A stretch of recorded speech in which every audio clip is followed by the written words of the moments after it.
This boy only needs to send one message to make a whole gang start fighting. It turns out his deceased older brother was the underground emperor of all high schools nationwide. As long as he used his brother's phone to send a message to a gang, they would all follow the orders. This made him think about using this organization to punish the bullies. It turns out his real name is Hwan Cho-min, and he's a victim of bullying at school. Every day he had to become a punching bag for the bullies. If it were someone else, maybe they wouldn't know, but he couldn't stand the blonde-haired kid. Just as the blonde-haired kid's hand swung down again, he grabbed and held it tightly, thinking if he fought the blonde-haired kid one-on-one, he definitely wouldn't be a match. But things didn't go as planned. The muscle-bound kid next to the blonde-haired one punched him away. The force was so strong that the surrounding students couldn't ignore it and turned to watch. With a fearful, incredulous face, the guy looked at Cho-min sitting on the ground and asked, "Why did you grab his hand? You want to fight? You want to be a bully?" Trang-hee beside him laughed excitedly. "I'm about to scream." From Cho-min's perspective, school represented society. In the hallway, a group of people were slowly walking. A bully wherever he goes, the shout of "Who's getting bullied?" follows. Now no bully dares to mess around, and they all scatter. Cho-min silently looked at the guys in front of him. He realized the truth at school: no one fights back. He only looked inside himself, firmly believing someone could single-handedly defeat a whole group. This is Yangju High School. Standing in front of him aren't just Chonghai and Shoksu, but a fierce crowd. Giggles echoed, "What's wrong with this guy? He wants to get beaten." Timwon Shoksu placed his hand on Trang-hee's shoulder. Their laughter was like a mold. So just one punch would be enough to knock him down. The bully Trang-hee said, "I don't give a damn." Cho-min stepped closer, holding out his hand, asking, "Why did you grab my hand?" A sharp slap rang out, looking at the tough guys behind Trang-hee. At school, he glared fiercely. "What do you think you're doing? Are you some kind of master of taekwondo or what?" With a group of tyrants laughing nearby, Trang-hee's sharp voice said, "Are you crazy?" Cho-min raised his hand to his face where the burning pain from the earlier hit spread. "I learned to keep my mouth shut." The scene quickly shifted to the cafeteria. Someone angrily clenched their fist and slammed the table. "I can't take it anymore." That person was Sun Min-guk. He couldn't hold back his high-pitched voice shouting, "I met a friend from elementary school. I can't sit still anymore." As he spoke of fighting, Cho-min quickly covered Min-guk's mouth, turning him side to side, whispering, "Shut up, you crazy guy." The two whispered, "You want to get hurt. Look, we almost got wiped out." Not far away, strangely, Trang-hee and Seok-soo were talking. "This time I got contacted by the King's team." "Really, you're gonna roll with the top gangsters." Min-guk calmed down and lowered his voice to curse that bastard Han Trung. "He isn't that too much trouble. I hope he gets hit by a car." Cho-min looked helplessly. "I don't think we can do anything. Those guys have Team 1 backing them." The two sat opposite each other, exchanging words back and forth. Min-guk recently bragged, "I'm learning boxing now. I'm not afraid of anyone, even Team 1. Do you think while you were learning they were just standing around scratching their butts? Do you think you're strong? Do you think I'm just a fool?" "All right," Min-guk squinted his eyes. "That's enough, or else I'll—" He hesitated and suggested, "Try talking to your brother. I heard you say he's pretty tough." Cho-min's eyes darkened. "Brother? Yeah, I do have a brother." Memories flooded back. It was about a big man with long hair. He called out, "Big brother." Cho-min stood behind Muji and pleaded, "That first-year Sang-cheon keeps hitting and bullying me. Can you help me?" His bruised face and voice gradually softened like a plea. "You're really good at fighting. I think I can't take it anymore. I might die." Muji coldly said, "Go." Those words, along with the water bottle flying over, confused Cho-min. "Why?" The water bottle fell to the floor, startling him enough to exclaim. Muji didn't turn around and coldly said, "Then you bastard go die. Why tell me when you're weak?" Cho-min crouched down. "Please just go." His voice deepened as he glanced back at him. "Why are you calling me brother? If you call me that again, I'll kill you." Ignoring Cho-min's bruised face and tears, he sneered, "This crybaby is so annoying. Don't you understand, like a pig? Are you really this mean? Aren't you the only one left in the family?" Watching Muji's back as he was about to leave, Cho-min said to Theo, "Why are you doing this to me? Now there are only two of us left in the world." Not paying attention to what he said, he slammed the door coldly, leaving Cho-min shouting, "We're brothers. Why do you want me dead? I hate you." After recalling, Cho-min calmly chewed his food and said, "What about my brother? It's been 3 years since we last met, and now I don't even know how he is." After finishing eating, he picked up the tray and stood up. I don't know, but he probably still goes around beating people up and acting like trash. I got it. Suddenly his pocket vibrated violently. Pulling out his phone, Chomin muttered, "Whose number is this?" Minguk hadn't left yet and heard fragmented words. "Hello, I have no insurance money." "What?" On this side, Chomin's shocked face appeared. He couldn't believe it and asked again. "What did you say?" "At the hospital." "Yes." Huang Muji, the person he just thought of, was now covered with a white sheet. The doctor in front of Chomin asked, "You are his brother, right?" He replied, "Yes." Looking at the person lying beneath it was unbelievable but true. His whole body trembled as he confirmed, "Yes, he is my older brother." Chomin stood apart. "How did this happen?" The police officer hesitated and replied, "Actually, he recapped he was riding a motorcycle at night on the national highway near Dong. The initial scene replayed, but he collided with a 5-ton truck. It was an unfortunate accident." The officer's voice cracked. "So, I think he died right then." The officer's voice continued steadily. "I was very worried, but luckily I was able to contact Chomin's family." He approached and lowered the white sheet from the face. Unable to believe it, he asked again, "He's dead?" He gripped Chomin's hand tightly. "He always treated you like garbage." Did he ever think about his family or look for them when he was driving recklessly? Chomin turned and walked away, leaving the officer confused. Where is this student going? The body of Chomin recalled those days when he was abandoned. His tears kept falling. Chomin walked coldly, saying, "I won't accept the body." He recalled what Minguk said earlier about people like that. Huan Muji and him too. That bastard Han Chang-hee. Aren't they just a nuisance? I hope he gets hit by a car. That's what people think. Compared to those from this morning, he affirmed, "My brother was just like them. He was a bunch of scumbags. A bastard like him doesn't deserve a funeral." He walked out of the hospital under the late afternoon sun. No one mourns. Just get lost from this world alone. The police officer hurried after the student. "Hey!" "Yes." He was out of breath carrying a box. "Wait." With tears and snot everywhere, he understood. "I get it now." The officer said, "You're doing this because you don't have money for a funeral, right? It would be very painful to let him go like a corpse without a family when he actually has one. Recently, many people have been like that." Those words left him stunned. "Yeah, I really don't have money." "Wait, I haven't finished." The officer brought the box closer. "I almost forgot to give this to you." "What's this?" Chomin took the box. The officer explained, "These are his belongings found at the accident. At least you should keep one thing of your brother's." Chomin looked stunned. "I don't really need this stuff." Near the bridge over the river, Chomin sat silently on a nearby bench. Next to him was a box of his late brother's things. Looking at the stuff, he bitterly thought, "I thought he was someone who feared nothing." Serves him right. His eyes glanced at the box. That's why he was left alone. His lips trembled. Inside, he kept cursing, "Crazy, idiot, hopeless bastard." Angry, he wiped his tears with his hand. "Why are you crying?" Just then his phone rang again. "You really are." He fumbled. "Why is there a sound coming from inside the box?" He picked it up, surprised. The phone was still on. What the latest message showed, it was from 2 minutes ago. "Is the team leader on the nationwide road trip okay?" Chomin was startled when he saw the first line from the team leader. He stroked the phone with the cracked screen. "I've always wondered where and how he lives." Then it locked. Is he some kind of gang leader or what? His hand unconsciously tried the Z pattern. Who would have thought it actually unlocked? That was indeed the pattern. Chomin was stunned. These were messages from 10 minutes ago that appeared. Ridiculous. "Is the team leader on the nationwide road trip okay? I caught Park Seung-yeon from Daejeong already. This is the way to contact Kang Sok-soo from Yangju High School." Suddenly, he came across a name he couldn't be more familiar with.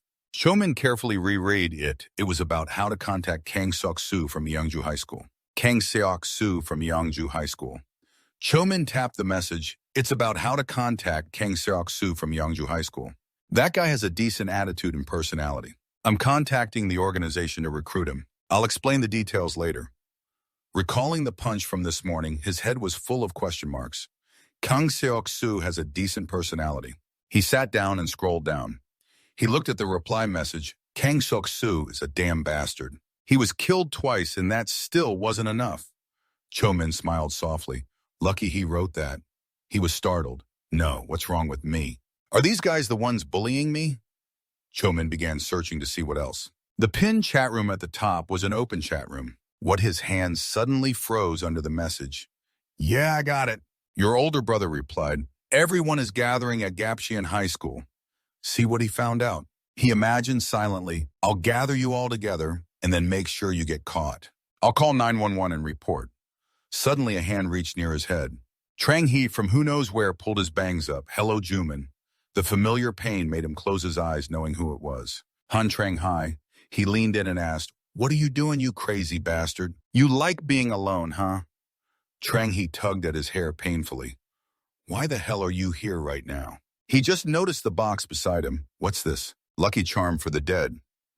His eyes briefly showed surprise. Huan Chu Min, don't tell me. His hand relaxed. Trang He held the box upside down. Did someone die? This action made Cho Min hesitate. Each item inside fell to the ground from that height. Finally, a loud creak came from the helmet. It rolled wildly down the river. Trang He pretended to be regretful. It all fell out. Cho Min just stood there doing nothing. He's a piece of trash. I'm not sad that he's dead. He forced himself without any regret. I don't need his stuff, because from the start, he was never by my side. Trang He casually asked back, so what should I do? He seemed to have made a decision. But that's my business. Cho Min shouted, charge at Trang He, you short bastard. He has no right to do this. He lunged forward before Trang He could react. Easily pushed down, the force made him dizzy as he exclaimed, wait, let go of me, you bastard. His foot slowly left the bridge. Both fell freely down below. A sudden sound echoed through the quiet space. Trang He struggled to get up, painfully shouting, Huan Chu Min. He was angry, bruised all over, cursing, you bastard. Before he could recover, Cho Min landed a punch straight to his face. His whole body was pushed down amid Cho Min's scolding. You bastard, stand there. Coldly said, you've underestimated me. A decisive kick to Trang He's face.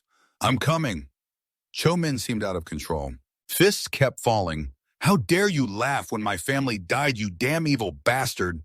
Trang He's face was unrecognizable. He was in pain and barely managed to say, you. His words snapped Cho Min back to reality. You're finished, bastard. Oh God, his whole body tensed. Oh God, I already did that. Before he could react, a punch swung at him from nowhere. Seok Su from who knows where landed another punch on Cho Min. A strong force sent him flying far away. Cho Min collapsed onto the ground. Kang Suk-Su looked at his bruised brother below. What happened just now at the convenience store? That you're covered in blood? Han Chang he weakly called out to Kang Suk-Su in a voice accusing that bastard of attacking him. Cho Min's heart was certain of a truth we learned at school. One person could never. Suk-Su, excited, looked at him. This guy's trash beating him isn't even against the rules, right? The obvious truth defeating a whole equipped group. I added that guy's family seems to have just had a funeral. I guess they're going to suffer another death. Feeling the danger, Cho Min mustered all his strength to get up. Suk-Su chuckled, come on, let's get him, bastard. Inside, he screamed that he had to run. Damn it. Kang Suk-Su slowly spat out each word. You. Just as the man lifted his foot, a light shone from behind, and a motorcyclist swung a stick hitting Kang Suk-Su. This scene made Trang He's narrow eyes widen, and Cho Min also froze. What is this? CEO. Su clutched his head, groaning. The motorcycle screeched to a stop. CEO Su didn't understand what had just happened. What's wrong with that bastard? The motorcyclist grinned, showing a gold tooth. You mean that bastard? Who even is this bastard? CEO Su's arrogant face suddenly changed. He recognized Mr. Jiang. Cho Min regained his composure, unsure what was going on, but thanks to him, he could escape. Suk-Su asked him, confused, why did you hit me? He said casually, and the next words made Cho Min jump. You're the bastard who deserves to be killed more than twice, said my captain. He suddenly remembered the earlier messages, no way. Kang Seok-Su was stunned, no way, I've never met your captain before. Jiang didn't care, kicked him once, making his face squint. I'm sorry, but our captain never uses the word kill. In normal situations, he must have met you somewhere, bastard. Kang Seok-Su panicked. What the hell are you saying all of a sudden? At this moment, Cho Min vaguely realized, wait, could it be Kang Suk-Su? Footsteps echoed behind Trang He, tears suddenly flowing. Stopping to greet Cho Min held him back. Recalling the messages on his phone, looking at the massive crowd. There he was certain they were all his brother's subordinates, right? Everyone carried weapons, all wearing the same jacket, confirming they were from the Wangji Aso Sojun group. The newly arrived group surrounded the car, pushing it against the wall. Is it this bastard? Look at the gold around his neck. I don't know how angry the captain must be to call everyone together. It's like he said, just kill him already. What? Scarface glanced down with contempt. Don't be too sad, sir. Sus, I don't actually care if you're trash or not. I'm just dealing with the guy marked by the captain. They charged fiercely. That's our king's squad. Kang Seok-soo felt Doom's sweat pouring like a stream under the moonlight. A terrified scream echoed. Chomin was running, desperately panting, as he thought of the truth we learned at school. One person could never beat a group. Standing above and looking down that day, I learned something else. You can, as if it's obvious, destroy a group by having a stronger group. You probably don't know the reason, he muttered. From now on, I'll make you feel that. Violence hits you like an accident, no matter how careful you are. Yes, and it doesn't matter what your wishes are. Chomin clenched Muji's phone tightly. A new message appeared. Thank you, our captain already beat Kang Seok-soo. Badly have fun on your trip. He raised the phone. I'll make use of it. The group whispered among themselves. This is bad. The group that had just gathered called the whole King's squad just to clean up one piece of trash. It's been a while since there's been such a summon. Aunt Gang-tae held her cigarette calmly. What's surprising about that? It's not the first time that guy pissed me off like this. He's just showing me the fate of anyone who dares go against the King's captain. He said to the person next to him, let me tell you, that guy's really weird. Every time he tours the world, he does the same thing. Everyone chimed in, agreeing, that's right. Jang added, don't doubt it. Chomin overheard this because the captain is our king. The image of the city bustling with buildings appears located at the center of the metropolis, with a population of about 1.45 million. This place prides itself on the grandeur of a university town with 10 accredited universities and many national corporate research institutes. But alongside that, the biggest battle among the city's high schools also gathers here. Min-guk held a plate full of question marks, and Chomin sat opposite him, eating as he said, why do you have to talk like some history narrator? Min-guk was speechless in response. I'm trying to imitate King Wangjon. Doesn't it sound right? He added, I know about the high school battles. Do you know the King team? Min-guk spoke like this, starting to explain that this is where the battles between high schools take place. Chomin looked confused as Min-guk suddenly skewered a piece of meat on his plate, hard splitting it in two, as if confirming it was the King team. Chomin seemed to focus only on the piece of meat in front of him. The crispy fried pork was cut into two pieces, and Min-guk, with a serious expression, held up half the piece. The King team rules half of this battlefield. Chomin replied. How many? Min-guk slowly added. The King team is one of the strongest gangs here. Half of the high schools in this city are ruled by the King team. I heard there are about 100 people. 1,000, Min-guk wondered. Even though you're an outsider, how could you not know about the King team? Why do you suddenly ask that? Chomin replied. Just asking. He thought to himself, because I didn't know. Before, he thought whether it was bullying or joining gangs, putting all your effort into something to survive peacefully for a few years seemed foolish and a waste of time. Recalling Muji was part of the reason, because he had no interest in this trashy world, but his brother ignored and abandoned him. He put his hand in his pocket and said, a huge violent gang controlling half the territory. Besides recalling a large team that appeared yesterday, Chomin pondered silently. This is his empire territory. The recent footage confused him even more. Those crazy bastards, what are they trying to create? Chomin showed a trace of sadness. He's dead. I'm the only one who knows about his death. His hand lightly touched Muji's phone in his pocket, and his world was in his hands with this device. Suddenly, he was attracted by something. Chomin's gaze glanced in another direction. They casually knocked over another student's food and laughed. Mine too. That kid is completely hopeless. Seeing this, Min-guk got angry and wanted to rush out to stop them. Chomin stopped his friend and whispered, hey, are you crazy? Awesome. They on the other side were still joking. Oh man, mine too. Mine too, Min-guk was furious. Damn bastards, fate's dogs. Chomin replied, what can we do now? Yes, that's the first gang of Kung Fu leading the bullies. He sighed, ignoring the voices behind him that kept shouting, well done, cleaning up. Those guys shared one question, but why didn't Kang Seol-gu and Han Chang-hee come to school? Probably busy dating. Damn, don't make me sick. Kim Da-sung, who was covered in food just thrown by those bullies, heard a voice telling him to get up. Chomin and Min-guk approached. He said, 3 people clean up faster. Go to class 1 later. I'll lend you my t-shirt. He asked the person opposite, what's your name? He was bewildered, mechanically answered, Hu Kim Da-sil, thanks. At that moment, Do-hyun suddenly turned back silently, looking at the 3 of them as they walked away. Min-guk asked him, what's wrong, Hwang Chu-min? I thought you were pretending not to know. He quickly replied, we can't beat them, but we can clean the trays together. Chomin recalled the day Muji left.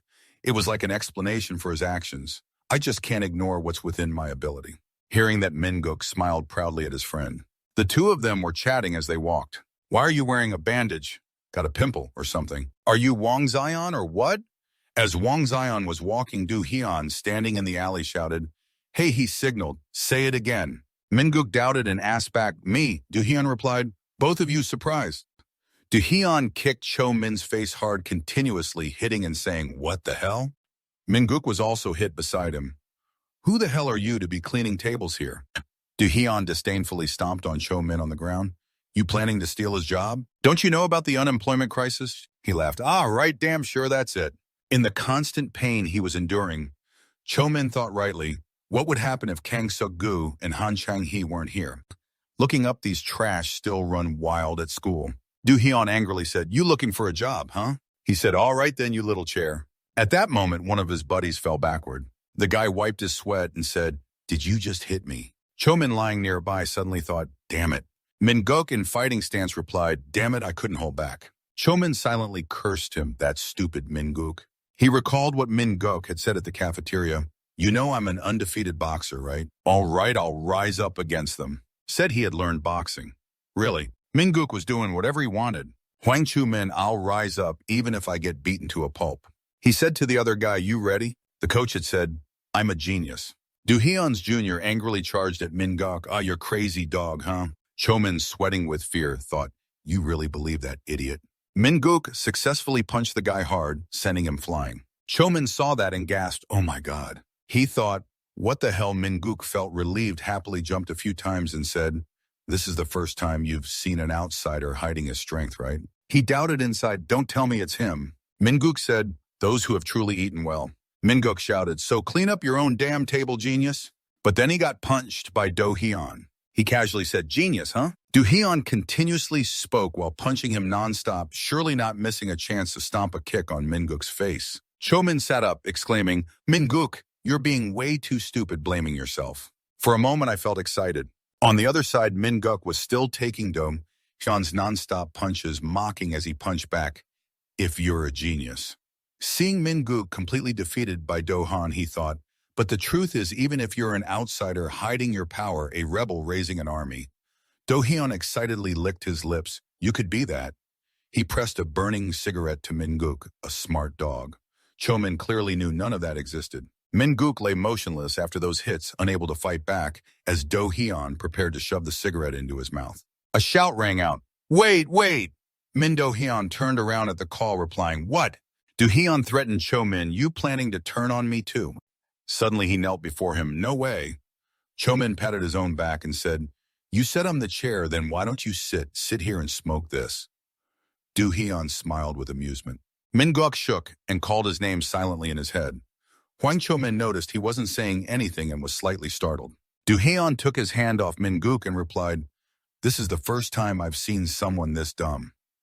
Hearing the bell, he said to Cho Min, All right, from now on, you're my personal chair. Get ready, you dog.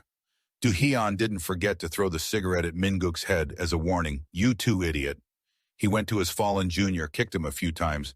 Hey, useless. Get up, the bell's ringing. Seeing the matter settled, Cho Min went to Minguk and called him. Let's go. No response, and he called out, Hey, Minguk, weakly replied. Sorry, his tears flowed like a river. I'm sorry, it's all my fault. Cho Min helped him up. Forget it, it's not the first time. Minguk struggled to stand. That bastard fights too well, damn it. What do we do now? He calmly replied, We'll find a way to beat him. Minguk asked confused, Can't you see how he moves? He's a real genius. With his strength, even 10 against 1 wouldn't work. Cho Min reacted, What if it's 10-1? Cho Min's eyes darkened. Then make it 100. Minguk puzzled. 100. Yesterday in the crowded classroom, Cho Min's thoughts began. My brother is dead. I'm the only one who knows about his death.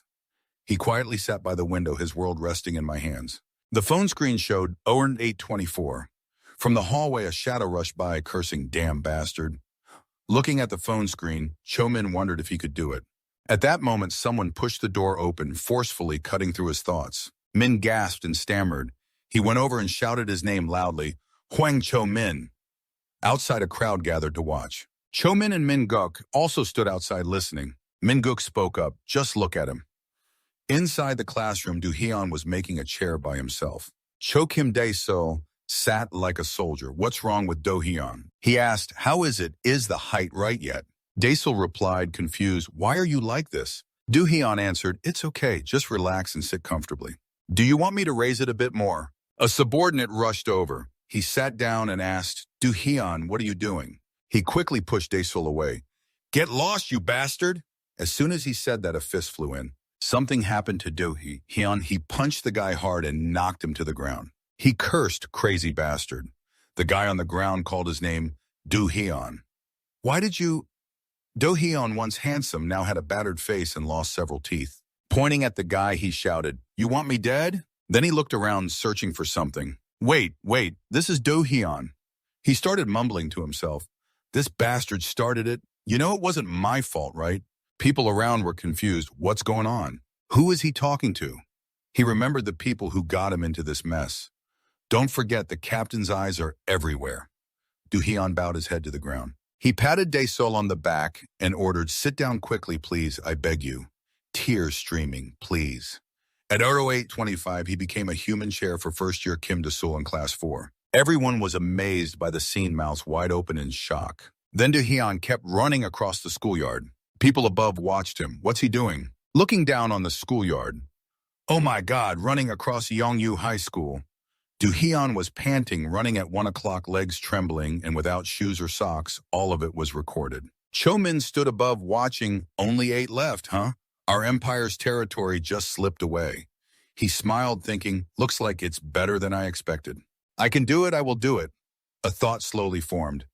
Through those damn bastards of my trash brother. Looking far ahead, gripping Muji's phone tightly, Chomin's determination surged. I'll tear you apart into pieces. Heavy breathing echoed in the narrow alley. Footsteps hurriedly splashing through puddles as Ung-hwan gritted his teeth, running like someone was after his miserable life. Yet he couldn't escape because 2 figures blocked his way. The 2 smiled cruelly, reaching out. Kid, you stepped on my foot. Stop right there. Kim Ung-hwan pressed against the wall, surrounded by enemies closing in slowly. What's going on? I never did anything against the Emperor Division. The bowl-cut guy sneered with disdain. Oh, really? Then why were you running so fast? Kyung-hwan sweated as he retorted, because you were chasing me, you bastard. He raised his head to warn, don't touch me. But soon after his end came no mercy given. 4 guys jumped on him under the bright moonlight. Next, a similar situation happened. Hong Do-yeon took a full kick to the stomach, his whole body stained red. Finally, one of the 4 Choi Ho-soo was thrown down the stairs by them. This time, another guy was chased, but the situation escalated when the whole gang started chasing on their motorcycles. Kang Sung-mo, pale and grimacing, clenched his teeth, looking back, cursing fiercely to see how long they could keep up with him. But who would have thought they silenced him with a baseball bat? Kang Sung-mo, just proud of his smooth driving skills, was thrown off the bike spectacularly. Meanwhile, Captain Yangju Guman Cho of B.A. Yang's first squad was smoking coldly. 20 leaders of the first squad have been defeated by Emperor Division in the past week. He looked at the muscular figure swinging the baseball bat in front of him and asked, what do you think about this? The game screen showed home run and the system announced victory. That guy finally opened the door and talked to Min Cho. Why is it the division? He replied. I don't know either. That orange-headed guy is also the captain of B.A. Yangju's first squad, Do John-hu. Frowning, he questioned, why did you let this happen? We're neutral, not part of the alliance. Min Cho frowned and replied, exactly because we're not in the alliance, we can watch this show. John-hu waved his arm, clearly in a bad mood. Damn it, those bastards want to swallow the whole B.A. Yangju, huh? We have to accept it. What else can we do? Give me a cigarette. Min Cho handed him one. We have to ally with them, but according to me, it should be with a contract. He asked confusedly, a contract? Min Cho casually replied, right, a mercenary contract. Squinting dangerously, he explained, if you want to be the emperor, the ones we attack should be the old BA guys. Not the freshmen. If we just catch the leaders, the underlings will follow without any effort. Yet somehow they only target these freshmen. Min Cho looked at John-hu's indifferent face as he smoked and wondered if it was just personal grudges. While they were discussing, a bald uncle walked by. According to you, who is the mastermind, of course Min Cho's face darkened as he paused, thinking of a freshman at B.A. Yangju, their school. He wondered how many Emperor Division members were involved, or maybe it was just some bastard playing with the freshmen. Suddenly, the bald uncle angrily pushed the door open and waved smoke, shouting, "Oh my God, don't you see you're smoking?" John Hu's face turned dark as he arrogantly said to Min Cho, "That's exactly what freshmen usually do, isn't it?" The bald uncle flew into a rage and yelled, "How dare you not answer an adult? Put out that cigarette right now." "What school are you from?" He shouted and tried to rush at the teens, but before he could touch them, John Hu punched him hard. Irritated, he shoved a soda can into the uncle's mouth. The uncle closed his mouth. John Hu squatted beside the unconscious bald uncle and continued, "We can't mess with Emperor Division. We should handle this quietly on our turf." His face darkened, eyes full of killing intent. "Find that arrogant freshman. Bring him to me." Min Cho didn't answer immediately but glanced away. "Still, I have an idea at BA Yongjil." Right now, Cho Min and Min Gook were walking down the hallway talking. He had his hands in his pockets and said, "Song didn't come to school today either." "That's great. I heard he just got hospitalized." He asked indifferently, "Really?" Min Gook nervously guessed, could this be the result of drug abuse by those first squad kids? Why do they keep disappearing like that? Cho Min replied disappointedly, "Who cares?" He looked at the students joking around and asked, "Wouldn't it be great if there was no more school violence?" Min Gook agreed, "That's true." But his expression wasn't very serious.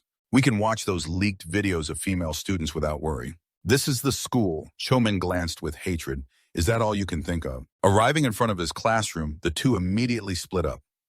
"See you later." "Okay." Just then, two students were chasing each other down the hallway. Hey, you really didn't bring that thing? Let me check it again." Suddenly, the black-haired kid bumped into a tall, bald black guy with a huge body looking down from above, making him turn pale with fear. Meanwhile, Cho Min returned to his seat, sat at his desk, and took Muji's phone out. Cho Min lowered his head to hide the cruel smile on his lips. Omin Sung from Class BA was also dealt with very neatly.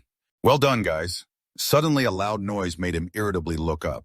The classroom was lively now, just like it should be. That meant one nasty gang was gone. The school had returned to the peaceful state it was before, but all the students were laughing and talking more freely. No matter what anyone was doing, no one could find an excuse to start trouble. No one would be beaten up unfairly anymore. School should be a place where we can happily enjoy ourselves. A place where parents can feel safe sending their kids. Suddenly, Cho Min's expression fell, but not yet. He thought of someone's silhouette. After everything, around 20 members of BA Yang Yu's first team had been eliminated last week. Exactly 20 first-year members of the first team. But there were still others remaining in this school. That person was none other than John Hu.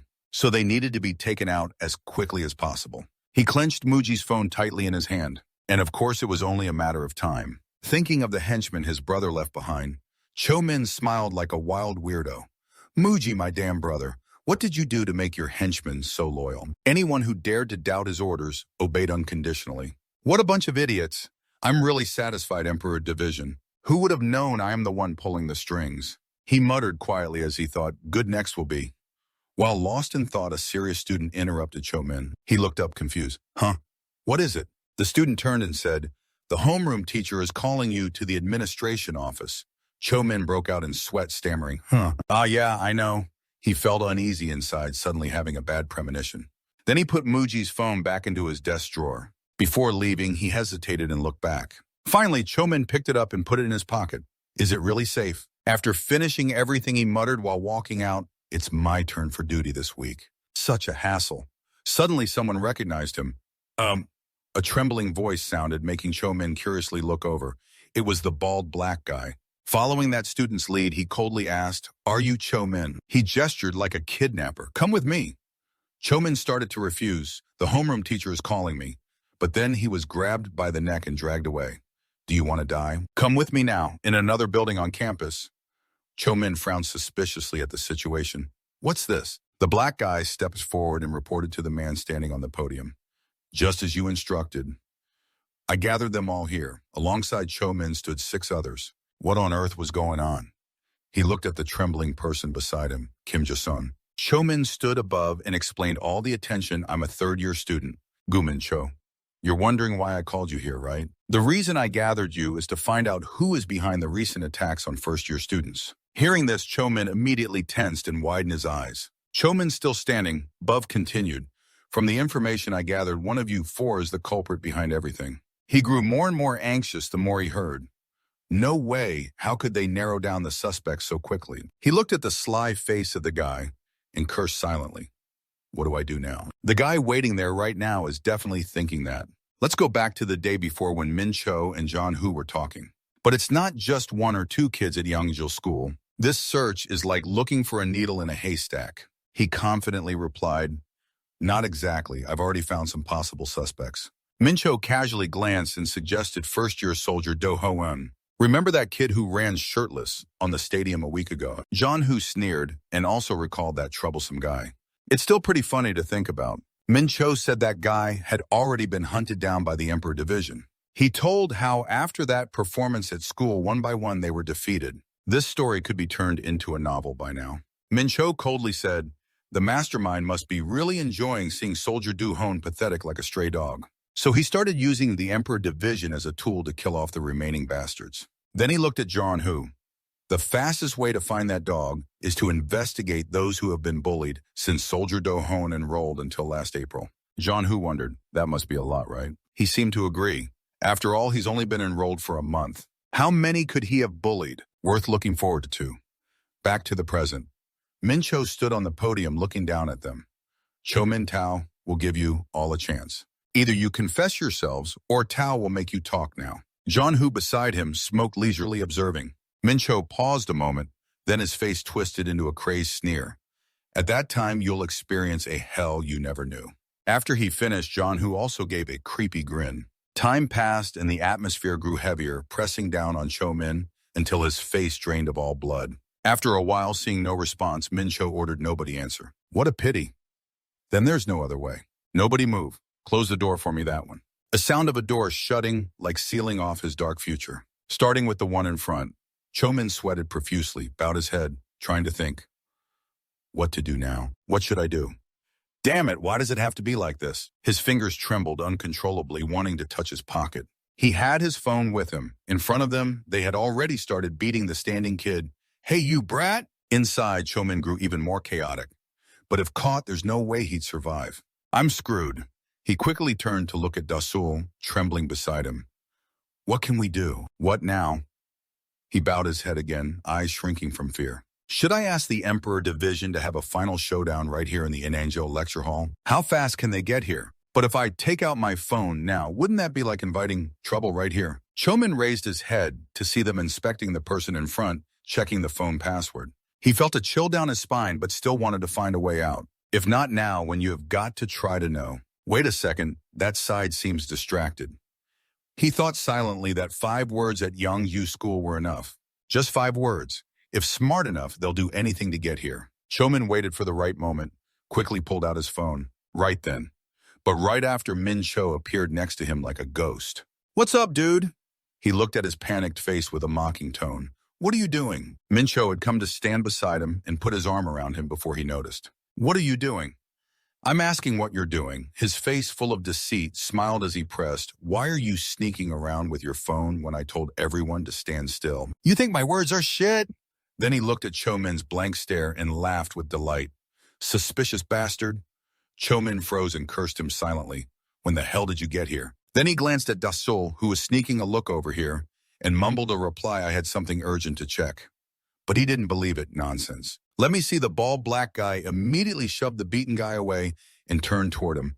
Got it. So, it's that bastard. Seeing this, Cho Min frantically wondered what to do. His eyes trembled with every sneer from the guy.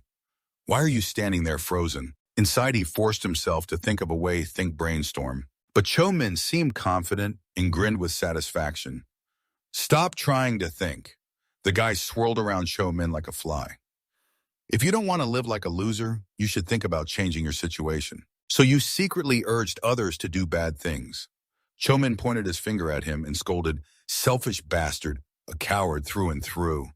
Cho Min got angry because of the insults. Living with such a weak mindset, you'll never escape being a loser, you damn fool. At this point, Cho Min was deeply unwilling. Don't make me laugh. He looked up at the 2 scoundrels before him and silently cursed, you are the selfish and cowardly ones who took pictures of others like a gang. Cho Min didn't care and warned, take it easy. The black guy smirked and stepped forward, handing the phone to Tao. Damn it! In Chomin's head, he kept recalling the times he was beaten for no reason. Why do they always mock and bully me when I haven't done anything wrong? Even at home, his brother didn't care about him. Why do you say to me that you're weak and so annoying? Only the weak are treated like fools. He gritted his teeth and wondered, why is it always like this? Seeing his resistance, the guy sneered mockingly. Look at him, black guy. Angrily raising his fist and handing over the phone, give it to me. Just before the punch hit Chomin's face, a voice rang out that froze everyone in place. It's me. The other students turned around and surprised Chomin, and the black guy also full of doubt. Me. Chomin couldn't believe it and looked at the person beside him who had been trembling all along and now admitted it. I did it, so please don't bother those unrelated. Chomin looked at Daesol and silently questioned, what is he saying? The black guy also let go of Chomin's phone. The guy stepped in front of Daesol. What did you just say? You? He once again admitted with a trembling voice. I was the one who urged those people. He immediately clasped his hands and dropped to his knees, shouting a plea. I'm sorry I did it because I truly hate the bullies who oppress me. That's why I asked the Emperor team to do it. Chomin was stunned. Of course, he didn't mention the mastermind behind the attack, but he knew it was the Emperor team. The black guy turned to ask the gang leader's opinion, Chomin, while internally thinking the truth that we were attacked by the Emperor team made all first-year students fully join the first team. A loser like him shouldn't have known about this. First, Chomin was shocked and turned sharply toward the guilty victor. The guy shouted and snatched the phone from Chomin's hand. Give it to me, you damn fool! A man glanced threateningly and asked for the password, so he reluctantly replied no, 07. 1 year later, Chomin silently scrolled through his phone. After rummaging through everything, he couldn't believe it. Just ads and messages from C.A. Calthok. This bastard's life is so dull. Finally, the guy turned to question him. Didn't you say someone needed to contact you urgently? Chomin tried to stay calm and made up an excuse. Actually, today I have a game match scheduled. Hearing this, the guy angrily threw the phone back to the other idiot. The black guy had also taken control of Daesol's phone. This phone doesn't have much either, sir. He still insisted on confessing. Of course, I deleted all the conversations. Chomin smirked silently, guessing by the way he mentioned the Emperor team that he was very likely the mastermind. No crazy person would admit to being the culprit in a case like this. I'm sure this idiot was too scared and confessed. He looked over at John Hu with silent satisfaction. This will once again deepen my influence with John Hu, if my relationship with him becomes solid. Inside, Chomin grew more excited, thinking about the bloody future. I'll be able to keep giving that damn thug hell as much as I want. After thinking this, he said to Daeun, all right, you're the pathetic loser who can contact the Emperor team. Chomin felt relieved and glanced toward him. While Kim Daeun was attracting attention, I was able to leave the chat room as quickly as possible and hide the team members from the friends list. His arm movement was extremely tense. At this moment, Chomin stepped forward and punched Daesol hard in the stomach. Are you ready to face the consequences? But what made it even more confusing was, but what the hell happened? How did he know the Emperor team had stepped in? After punching, Chomin turned to chase them away. You guys get lost now. Chomin saw Daesol clutch his stomach and collapse to the ground, but couldn't do anything else. His eyes were full of confusion as he looked toward him. Looking at the person trembling with fear, Kim Da-sung, a message appeared on the screen. Captain has left. Please enter the chat room. What? Back at a building in the school, the homeroom teacher raised his head and questioned, Hey you, I told you to come during lunch break. Why are you only here now? Chomin stood still and replied, sorry, I forgot. He didn't press further, but instructed him to take some trusted documents and put them where the others could access. Then he hugged a stack of documents and went outside. Suddenly, Min-guk called from behind, making him jump. Hey you! He turned around and asked why he was so surprised. Are you jumpy or what? The nervous guy replied, Since when? Min-guk asked again. I heard you were dragged away by the second-year guys earlier. How did you know? He proudly boasted, I'm pretty sharp when it comes to gossip and rumors. Why were you taken away? Chomin replied indifferently. Some third-year guy named Gu Chomin gathered me and a few others in the auditorium. Min-guk's face darkened instantly. What Gu Chomin? He patted his shoulder. Chomin, how come you're living school life and I don't know about it? Chomin was even more confused. What's wrong with you? He spoke seriously. What the hell did you do to get on Gu Cho-min's radar? Nothing's wrong, right? Cho-min started feeling uneasy and asked, what kind of person is he? Min nervously recounted, that bastard Gu Cho-min once killed someone. The scene was right in the school during 8th grade. He said the other person smelled bad, so he assaulted him right in class with a chair. The other person died from the injury. He went to jail for 2 years since he was still a minor then. Since then, he always did bad things without getting his hands bloody. Cho-min grew more anxious. He's a complete crazy bastard. Min-guk followed up. Now he's sucking up to Gu-hu, the general manager of the first team at Zhangzhou High School. He rules the school with power. He's the craziest guy in school, so don't get involved with him. Cho-min suddenly paused. Wait, the first-year class sign was right in front of Cho-min. He stared blankly through the glass door. His seat was empty. Kim Da-sol's last period was over, but why isn't he at his seat? His face grew paler. Don't tell me. Then Cho-min suddenly threw the stack of documents to Min-guk. Min-guk, keep these for me, please. He quickly shouted, hey, but Cho-min ran off, thanks. Back at the gym building just now, Cho-min ran like crazy into the gym. He turned around, looking in every nook and cranny, but there was no one around. He panted heavily, looking toward the closed storage room door. Cho-min opened the door and entered the pitch-black room. He coughed violently because the air inside was so dusty. Suddenly, he noticed something behind a shelf. Daesol's shadow was tied tightly with tape there. Kim Daesol! Cho-min hurriedly went over and removed the tape from his mouth. He panicked and shook Daesol, who showed no reaction.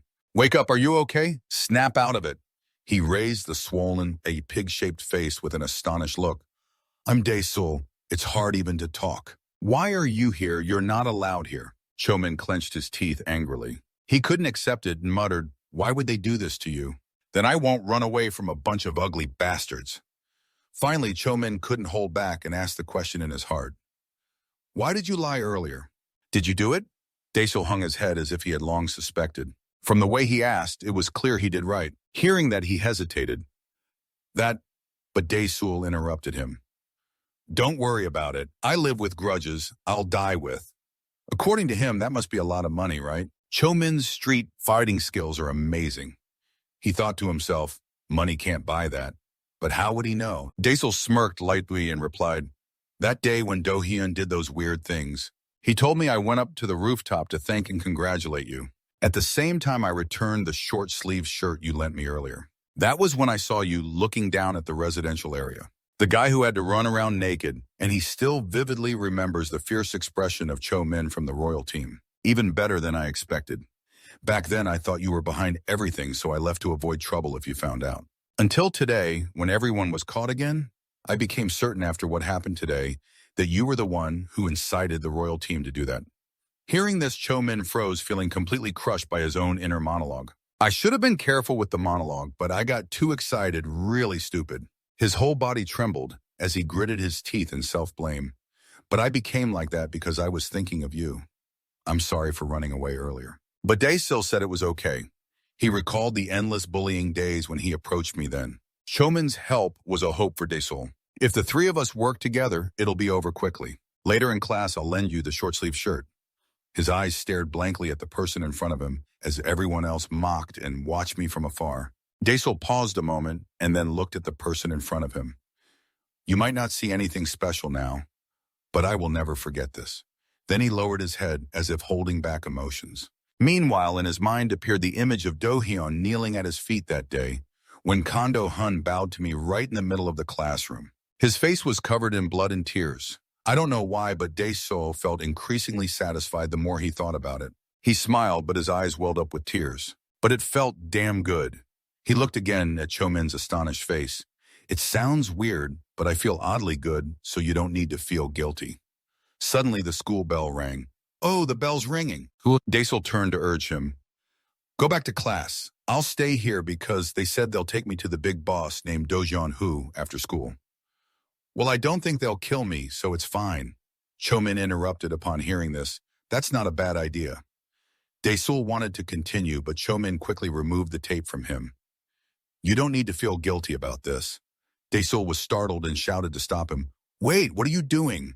Cho-min frantically tore off the tape and yelled back. He looked at the ruined trash, feeling really exhilarated because he was happy. In his mind, he remembered the triumphant looks of Cho-min and that black guy. That's why we have to enjoy and mock as much as we want. Showmen, full of anger at reality, shouted like they were doing. Daisel looked up at him, panting, and was silent for a moment. Finally, he threw a cold bucket of water at Cho. Even if you do this after school, they'll come back to catch me anyway. But Cho Min muttered in protest, "No, that's not going to happen." Meanwhile, in the classroom, an old teacher was passionately lecturing. The students below, listening to the lecture, all had their heads down asleep. Suddenly, several tall figures appeared outside the classroom door. Cho Min thought about that, and his gaze gradually turned icy cold. "What did you say, Kim Da-seun?" The old teacher now broke into a cold sweat and looked down. The whole class was stunned, eyes wide, looking toward the back of the room in panic. Cho Min was still half asleep, not fully awake. At that moment, a message was sent. "Gu Cho Min from Yonggil High School, kill him now." The royal team's henchmen were all surrounding the guy.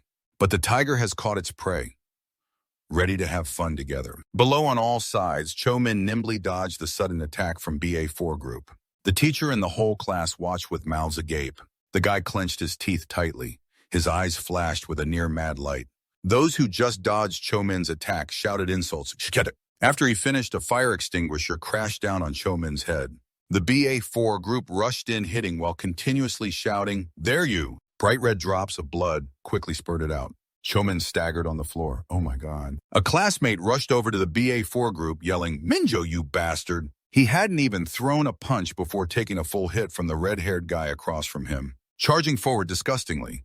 After the punch from the red-haired guy, he bounced backward and hit the floor with a dull thud. That guy sneered fiercely and warned, "Anyone who messes with me will end up like this." Yonggil High School said sharply. The BA4 group mercilessly kicked Cho Min. While kicking, they kept sneering, "Kick him more." The teacher panicked and quickly ran out of the classroom, then frantically called on the phone. "Hello, is this the police station?" "This is Yonggil High School." The sounds of the fight echoed nonstop down the hall, making the teacher anxious as he urged. A gang suddenly rushed into the classroom. Yes, please hurry." But the noise disturbed the class next door. Each member asked curiously, "What's going on? Why is it so loud? What happened?" As soon as he finished, he took a hard slap to the head, making him cry out in pain. Ouch. John Hu looked up, frowned irritably, and asked, "Why are you babbling so much?" "I was sleeping." The sound of kicks from the red-haired guy continued. He stretched his leg and kicked hard at Cho Min, who was struggling on the floor. Cho Min was covered in blood.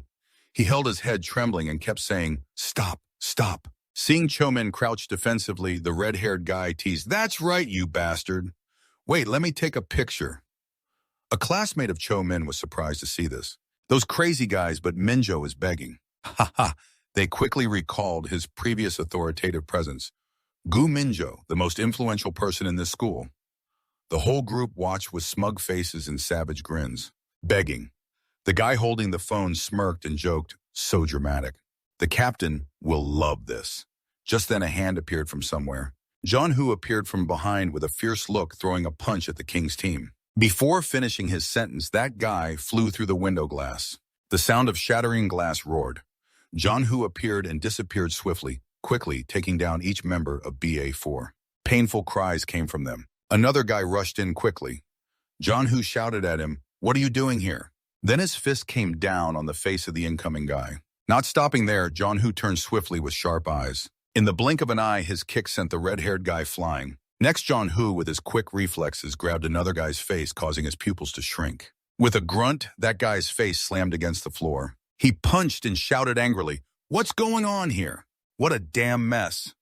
Suddenly, another guy took advantage of John Hu's distraction and grabbed him. His arms swung up, forcing John Hu to look up. John Hu struggled wildly. "You bastard! They must be targeting Minjo." "Who is this? Who told you to do this?" The guy holding the fire extinguisher watched John Hu suspiciously. "Who are you?" His face darkened, his voice cold. "The only one who can move against us." The extinguisher flew forward with the throw. His words echoed, "BA Captain." Police cars gathered densely in the schoolyard. The chaotic scene was controlled. A voice echoed, "Those guys said Gu Minjo's awareness is unclear." Whispering spread everywhere. Heard they stormed the class with fire extinguishers during lessons. "Ah, let's go, you bastard." Students on the upper floor watched the scene below, whispering, "Damn it, crazy, they're really crazy." Cho Min chuckled and said quietly to Kim Da-seun beside him, "I locked the contractors up, but it still happened." Gu Minjo's excuses were wrong. If you get questions, just lie. Watching Chomin being taken into the ambulance. Chomin calculated Gu Minjo looked like a bad boy. The beaten guy, the arrested guy. He thought happily to himself, definitely killing two birds with one stone. Minguk's face turned pale, voice trembling as he cut off the sweater. That's the king's team. Looking at two guys in the distance, he added, I've only heard about them. They have no past at all. He smiled when caught. Minguk hugged his head, trembling, and continued. Truong Min is controlled by that team now. I got goosebumps like watching a drama. He told Min all the words, carefully observing intently. That's how the Emperor team swallowed our school whole. I'm controlling the school atmosphere as I please. Minguk suddenly exclaimed, Oh no, I can't stand it. Min wondered why. He pointed far away and answered, That crazy-looking guy.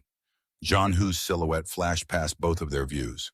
Minguk continued, The commander of Team 1 chased John Hu in Class BA. He recounted the process of Cho Min being caught while taking down some of the Emperor team members and handling them. The teacher at that time tremblingly pointed to the classroom and told the police, Class 4 is here. The whole police group was stunned, eyes wide staring at the scene inside. John Hu then looked like a real assassin, his face covered with blood eyes glaring at his opponent. One hand tightly grabbed the neck of a member from Group BA4. The others were lying flat on the floor. He hesitated a bit but then took them all down. Remembering that scene, Minguk cautiously said, How can anyone endure being hit on the head with a fire extinguisher while sleeping? This school is really terrifying. I felt so grossed out. Chomin beside him was silent, thinking, Do you want me to handle that? The blond guy suddenly rushed in, waving his hand and shouting loudly to get the group's attention. Chomin moved aside. Get out of the way, you bastard. Someone outside the window in Class 2BA shouted loudly. John hissed, whispers filled with suspicion. John Hu, what the hell is going on? Oh God, what's the Emperor team doing? John Hu turned around and firmly said, Listen to me, they launched a surprise attack. He angrily kept shouting at Chomin. Listen to John Hu's words with a cold expression. This is all the work of the cowardly captain of the Emperor team that Trash ordered the attack. Minjo all of Class 2BA gritted their teeth in anger, unable to let this humiliation go. Now it's your turn to make them pay. I've always been silent, but like thunder now, our enemy is the Emperor team. Watching the scene, Chomin pressed his lips, evaluating. Although Minjo is a prominent figure at school, the thugs finally listened to this guy. John Hu had achieved his goal. With a dark expression and a sinister smile, he looked at the gloomy, calculating face planning to destroy this cruel power system. Someone like John Hu, I must deal with him first. Judging by John Hu, Chomin curled his lips in a nearly sneering smile. Trash fine, let's do this properly. At Jigong's side, he looked at his phone screen puzzled. The captain is really strange. Chomin firmly thought to himself, I will destroy you. He rested his chin, calmly thinking, why has the Cho family been doing so many fun things lately? Remembering the last gathering on the deserted street, the captain sent orders down. At Yonggil High School, they barged into the professor's classroom while he was teaching. How dare they disturb him? Looks like it was a lot of fun, but strangely didn't gain much at all. That's right back to reality. CEO Ha was now bowing his head, staring intently at his phone screen, the flashing messages making him fall into deep thought. 7 people were involved in the incident at Yonggil High School, but all are currently detained by the police. In the end, we consider it a 7-for-1 trade. His eyes were fixed in thought, but luckily it's only 7 people. If more things would be harder to solve. Why must I make Yonggil High School take charge of this? As he pondered, Seoka thought of Huan Muji's smug face. I know there's a very difficult person to deal with recently. The situation has changed. These thoughts kept appearing. He walked while analyzing the situation. I shouldn't ask too many questions about this. In recent years, the chairman has called on forces to inspect the Dragon Gang. Seoka's face was blank but serious. His ability was unquestionable, yet this made things even stranger. No matter how the shares are divided in the area, the school campus loomed large. Following CEO Ha's memories, Yonggil High School wasn't much of a challenge compared to the gangs here. Recalling the confrontation between CEO Su and Jigong, CEO Ha exclaimed in disbelief. And this is just the beginning, the boss said. You're still not trashy enough to be killed twice. That was quite a moving speech. He frowned deeply, his lips pressed tight, falling into silence. I gathered a whole bunch of strong men to catch that car, and before that I even caught a guy named Kuon So Hyun, a freshman at Yonggyu High along with 100 others. Suddenly a call from the leader rang in. He answered while thinking that was when I realized I could no longer live an ordinary life. What the hell are you thinking? A voice passed by from the opposite direction, sounding across to CEO Ha. Walking casually while speaking, hearing Chomin's voice, CEO, Ha turned his head, puzzled, his eyes following Chomin's slowly fading figure. After a moment of observation, CEO Ha turned back. At the same time, Chomin lowered his head to look at the phone screen glowing in his hand. A voice from inside the police station echoed, "No matter who provoked first, how could SAO beat someone into this state? You're released today, but don't keep fighting anymore." John-Hu held his swollen face, stepping out from inside. He kicked a stone angrily by the roadside and said, "Empire territory." John-Hu didn't notice a shadow silently watching him from behind. Meanwhile, Cho-min was at a convenience store when a sudden drawn-out voice called out, "All right, you changed your name now." A female student with short hair suddenly reached out and called. Hearing her call, Cho-min glanced suspiciously. "Hey, you." Her worried expression stammered advice. "Cheer up. Holding on to good memories of your brother is unbelievable." He opened his eyes wide and softly replied, "Okay, thanks." Stepping out of the store, Cho-min pondered how those memories are why many families keep their deceased loved ones' phones as mementos. "I don't have many memories like that, but of course I still keep it." His face darkened, thinking that today's opponent was the Empire. The loud call quickly caught the attention of passers-by. Hearing the voice, Cho-min curled his lips and growled silently, "What are you guys planning? What are you going to do to this brat?" Then John-Hu glanced toward a distant corner of the wall and recognized them. His face quickly hardened, growling though, still thinking the school was the best. A group suddenly appeared, surrounding John-Hu on all sides. "What can I do?" Gang stepped up from behind, approaching him and asked, "You're John-Hu from Yongyu High, right? Thinking of refusing the challenge, you want to make it back in one piece?" Stupid. That insult made Cho John-Hu furious. He clenched his teeth, eyes bloodshot, shouting, "Damn it!" Watching his face, Ji Gong warned, "You've messed with the wrong organization. Nothing to hope for. Beat him to death." Scene shifts to Hosu, who smirked, just refusing the challenge has already been made. If their leader gets this, he'll be shocked for sure. He prepared a drink on one side while announcing to the customer, "Here's your mozzarella burger." The straw's in front.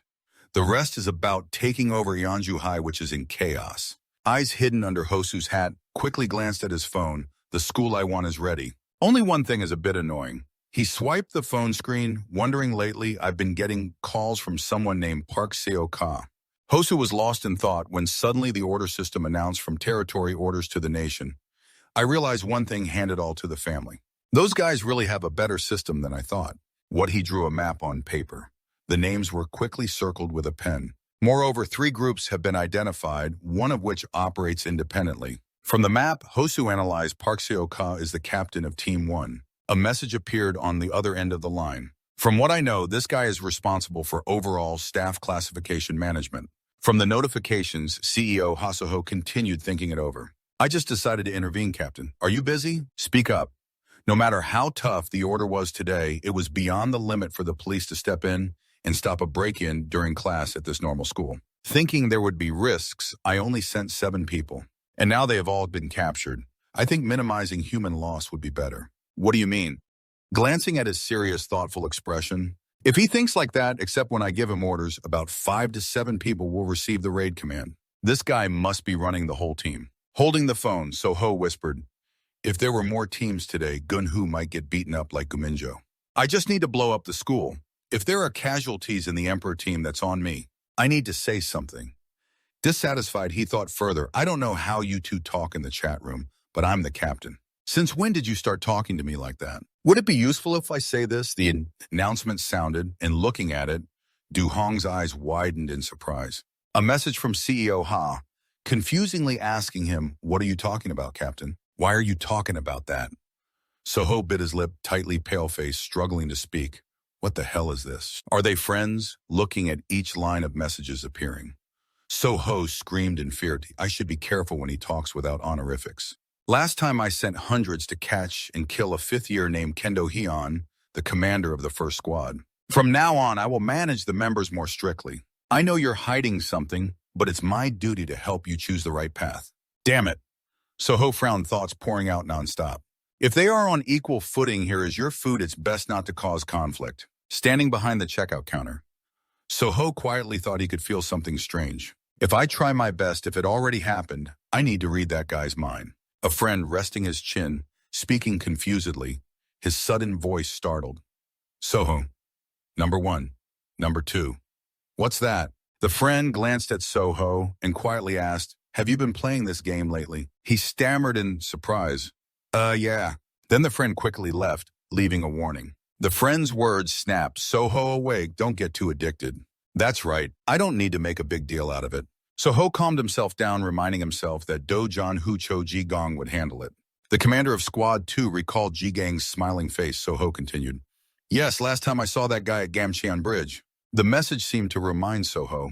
He looked at it and hurriedly thought, this is the real attack team. In charge of fighting, he's a fight maniac loyal only to the captain. After analyzing the whole person, Soho was full of excitement. He smirked quietly today. Dojanhu will be finished, then we'll think about cooking up the whole school. Frozen in front of the checkout counter. Soho thought anyway, in the future, I'll have to risk twice as much like this. I should fasten my seatbelt tighter. The sunlight peaked, illuminating a corner of the schoolyard. The next day, Chomin entered the classroom, humming, should I go check? While thinking, a shadow appeared and bumped into Chomin's shoulder. The boys in the first squad lost their commander overnight. He was pushed far away. Jonhu irritably said, you're blocking my way, dude. Frowning, he glanced at him with contempt. Wanna die? Looking at him, Chomin's head full of question marks, confusedly rubbing his head and thinking, how is he still alive? It's like Lazada magic, so he must have gotten beaten up yesterday. The questions kept swirling in Chomin's mind when a voice suddenly called out, come to think of it, I haven't texted to confirm what happened, Chomin. Chomin turned to the caller, greeting. Minguk awkwardly replied after greeting, hey, did you get into class yet? The whole group looked up at the bright green board. With the glaring white number, 200 anxious voices echoed throughout the classroom. We're doomed. Looking at the number on the board, Chomin asked cautiously, hearing the confusing tone. Minguk quickly answered, 200 what? That's the bonus for your class. He quickly added information for Chomin. After hearing that, he looked at him in panic. Your class has 27 people, right? I guess your class has to pay 100,001 each per month. Chomin shouted sharply. Minguk's face turned fearful. He frowned worriedly and replied, why do we suddenly have to pay? Nothing like this has happened before. I thought our school was already under the management of the Deyong Association. Chomin still didn't understand the current situation and asked in surprise. Hearing his question, Minguk spoke up. What do you mean by the Deyong Association? I told you the Emperor team controls half the territory, right? The other half belongs to the Deyong Association. His face twisted as he held his head and continued speaking. Hearing Minguk's words, Chomin opened his eyes wide and fell silent. You're saying this is the Emperor team's battle, but that John Hu guy chose to wave the white flag? Damn, that notorious association is like demons when it comes to money. Didn't you only get 39,001 from your part-time job? The door slammed loudly. Chomin locked himself in the bathroom and desperately banged on the screen. While banging, he muttered, what the hell is going on?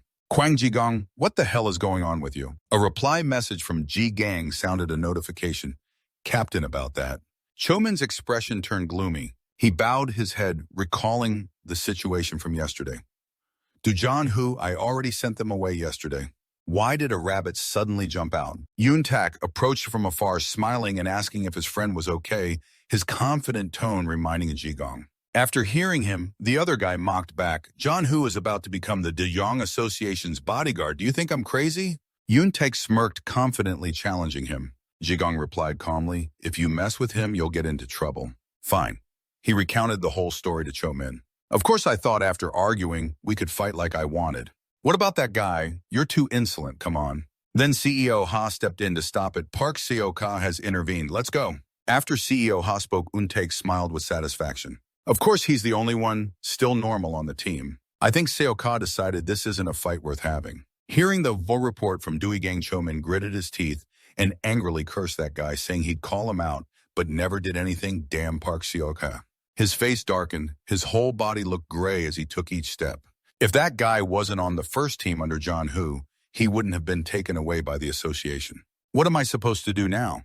Lend me 50,001. I don't even have 100,001 to pay them. Now the situation's worse, even though what I want is to make it better. His eyes, bloodshot teeth, clenched grimly. He said, this isn't going to end easily. Trang Hai led the group to warn Chomin. The plan was that the freshmen returned to school barely alive, and eventually this place would become hell under Chomin's angry words. Sayok Ha calmly replied, I don't care if there's fighting or battles happening here at the high school. Are you kidding me? I just want to use your worthless crew to clean up the atmosphere around me. Min Seok-ha bowed his head and quietly said, your team members are just trash anyway. Captain, if you treat me like this, Bak Seok-ha, you're obstructing my peace. Chomin and Seok-ha clenched their sharp teeth, simultaneously warning each other, you'll pay for this. Because he resisted them, Chomin got gangbanged until his face was swollen. Hey, you bastard. Even 3 days later, those two are still gangbanging you. The long-haired guy saw Chomin still defiant and stomped straight on him to threaten him. Show me the money. What the hell is this? Still refusing to pay. Chomin painfully stammered, wait, just a moment. He looked at him wearily. Do-John-Hu, who had become a member of the Day-Zone Alliance, earned a large sum thanks to the association's rules. As you can see, this is not a good situation. Chomin lay struggling on the ground, his body curled up, saying with difficulty, I really don't have a single coin, look at me. The two glanced at each other.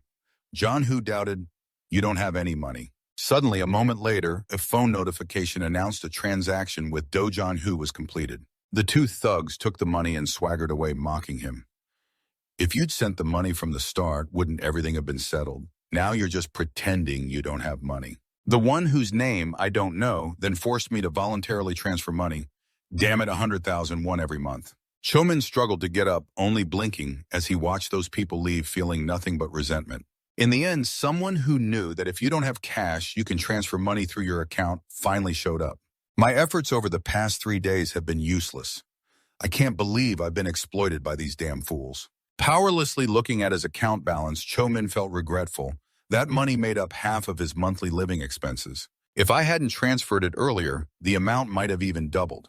With 40,000, could I survive for 20 days? The two guys walked out of the narrow alley and started talking about their own business.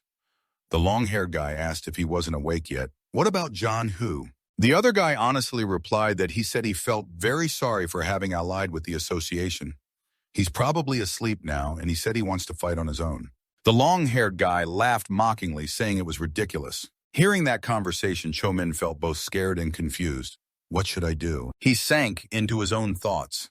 I tried to deal with Do-John-Hu, the leader in our school, but I was blocked by Park Seo-ka, the deputy commander of the Empire Territory. The main reason, thinking about it now, Chomin couldn't help but feel bitter.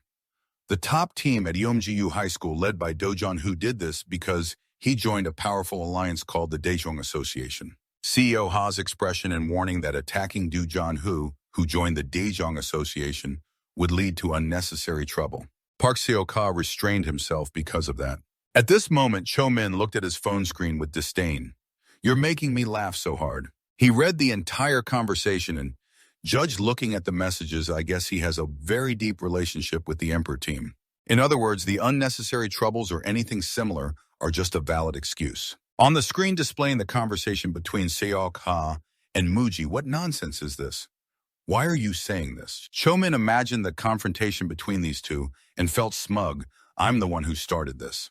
He kept watching their conversation and judged, I don't know why, but thinking about it, I find Hwang Mo-uge's personality quite cheerful. If I were in the Emperor team, Chomin sneered, I'd punch you to make you stop what you're doing, but I'm just Chomin, so I can't do anything. I remember that annoying face of Xiao Ka.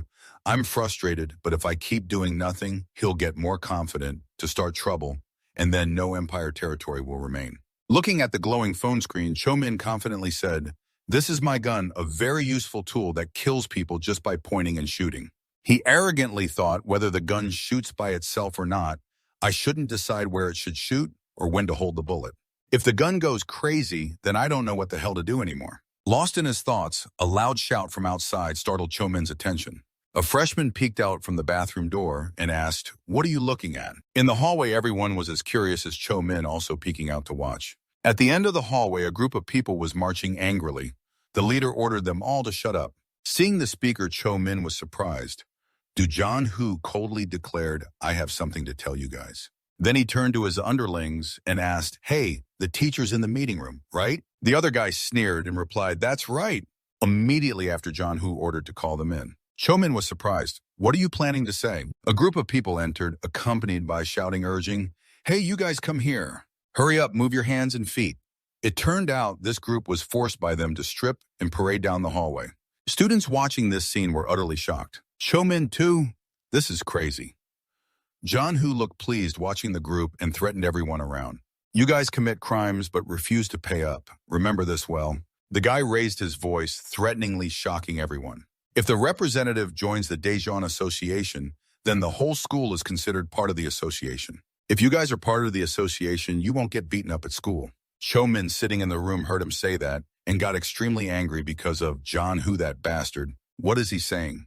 The people forced by John Hu to strip were too ashamed to look up. The guy stood there mocking them.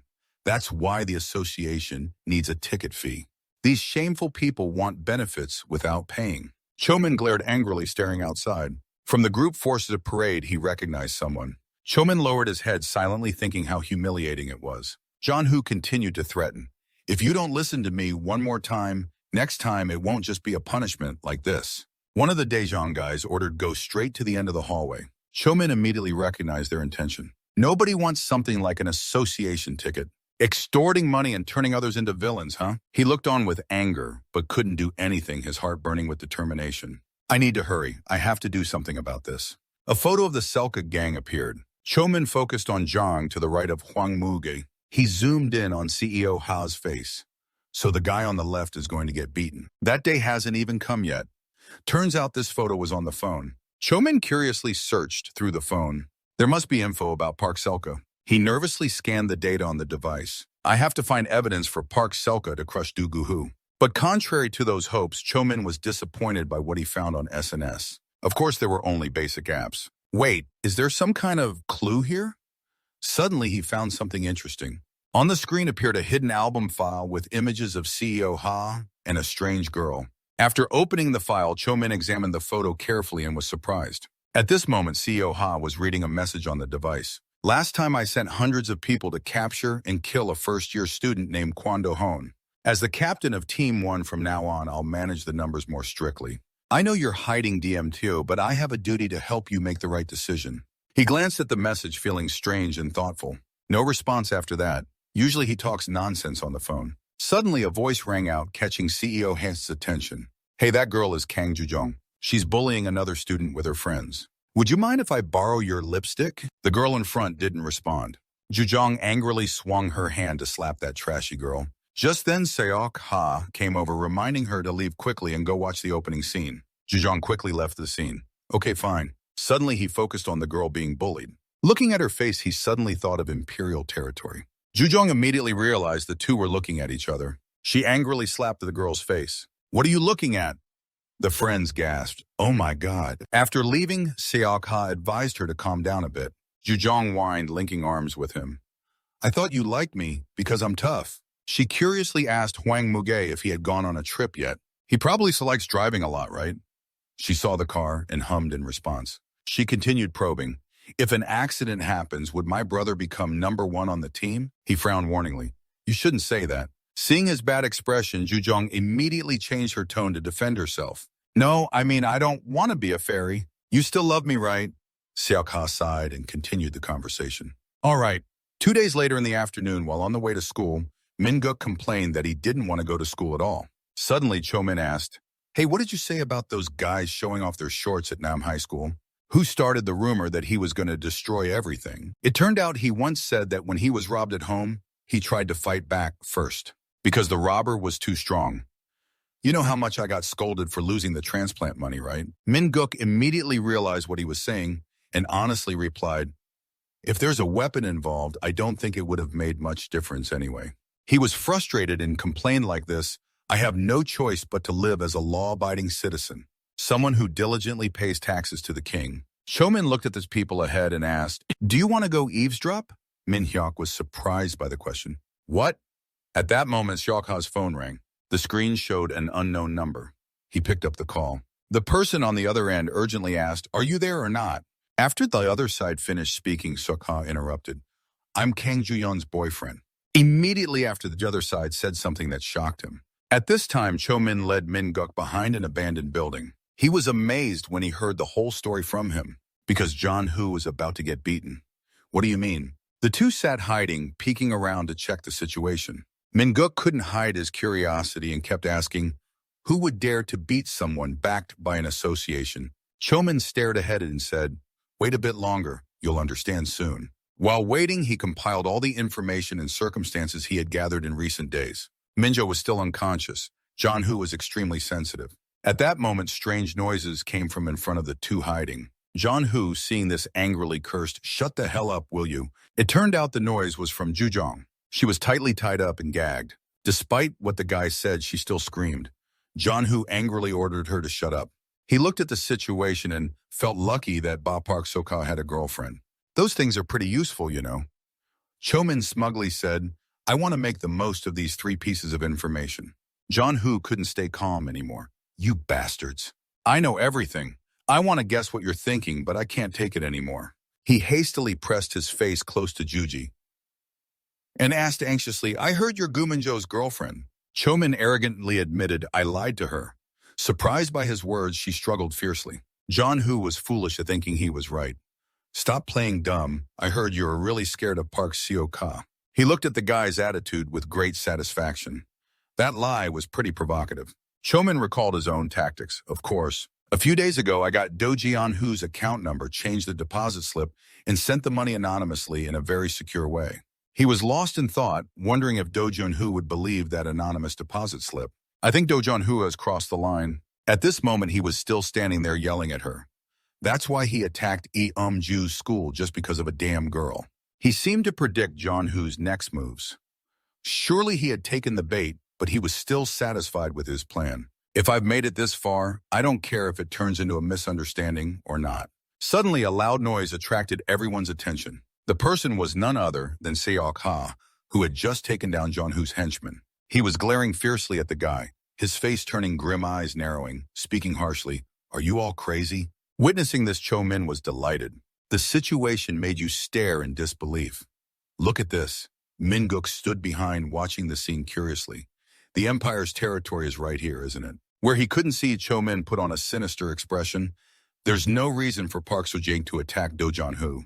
Do Jian-Hu could create a reason to hit Park Seo-jang, and just thinking about that is enough. He was extremely satisfied. "You guys are just pawns on the chessboard I created." Meanwhile, Seok-ha rushed in to finish off the remaining enemies, and the two sides clashed fiercely. Watching from outside, he smirked proudly. "You guys like this, huh?" Yoon-tak sneered and said, "I just saw someone coming back from the Empire's territory. The guild must be late." Then he turned his back and snapped, "I told you to come earlier so I could handle some private business too, you worthless punk." Hearing those words made John-Hun so angry he clenched his lips, his eyes flashing fiercely. Yoon-tak still wouldn't shut up. "Is your pride hurt or what? You used to hide from your friends." He kept walking ahead, mumbling nonstop. "Now you're a guild member. No need for that anymore. Just focus on collecting protection fees." Yoon-tak hadn't finished speaking, but Jeon-hun was almost about to retaliate. Yet Yoon-tak casually continued, "I'll talk to the guild later for now. Just wait." Then he suddenly glanced at John-hun and warned, "It's not like you can do whatever you want. Only the team can do that." Yoon-tak then mentioned Gu Cho-min, who was still sound asleep in the hospital. Gu Min-ho still hadn't woken up. Then John-hun tremblingly stood beside the hospital bed. "I paid the guild fees on time, so why haven't they contacted me yet?" The subordinate behind immediately replied, "There's less than a week left." Before that guy could finish, John-hun interrupted, "No, you idiot. From the start, our goal was money." He picked up his phone and looked at something. "Is there any deposit that pays double interest, huh?" Park Seo-ka from the Empire's territory, who's forgetting Minjo's girlfriend. After looking at the phone for a bit, his eyes widened. He clenched his teeth and asked, "What did you say?" Then John-hun's command rang out in the quiet hospital space. "Go to Eon-san girls' school and bring that girl back here to me." His inner turmoil surged wildly. "Yes, I can't take it anymore." John-hun's face became terrifying. He bared his teeth, laughed, and cursed that worthless punk. Meanwhile, Park Seo-ha just arrived. Juseon was detained. A thug shouted, "Get in here," but then immediately got punched in the mouth. A chaotic sound echoed throughout the warehouse. Outside the window, Cho-min and Min-guk quietly observed the activity inside the warehouse. He silently wondered, Park Seok-ha from Squad 1's territory, that's right. No matter how rational you are, Cho-min looked at Juseon tied to the chair next to him, a subordinate rushing forward. He silently asked, "Could you hold back watching your lover being humiliated?" Immediately that guy was knocked out cold by Seok-ha's punch. He fought off the thugs while saying, "You worthless punk, do you know who you just punched?" Then Seok Ha punched the next guy's face, causing his nose to bleed. After that, he threw a hook punch to the guy's chin. Don't you know? One by one, the subordinate was knocked out by Seok Ha. Then a curly-haired thug screamed and charged with a fist. Seok Ha quickly twisted his ankle to gain momentum, then kicked the guy flying far away. Another thug was taken down. The one who just got kicked flew so far he slammed into a trash bin, scattering garbage everywhere. Seok Ha took a defensive stance and asked, "What's going on here?" Just a little curious. He cast a sharp gaze behind him, his tone sarcastic. "Why do you keep such a useless bunch?" That look made Yuseon flinch. Suddenly, someone rushed up and punched Seok Ha in the face. Outside, Chomin and Minguk were completely shocked by the scene. It was John Hun. He cursed the punk and kept throwing punches at Seok Ha.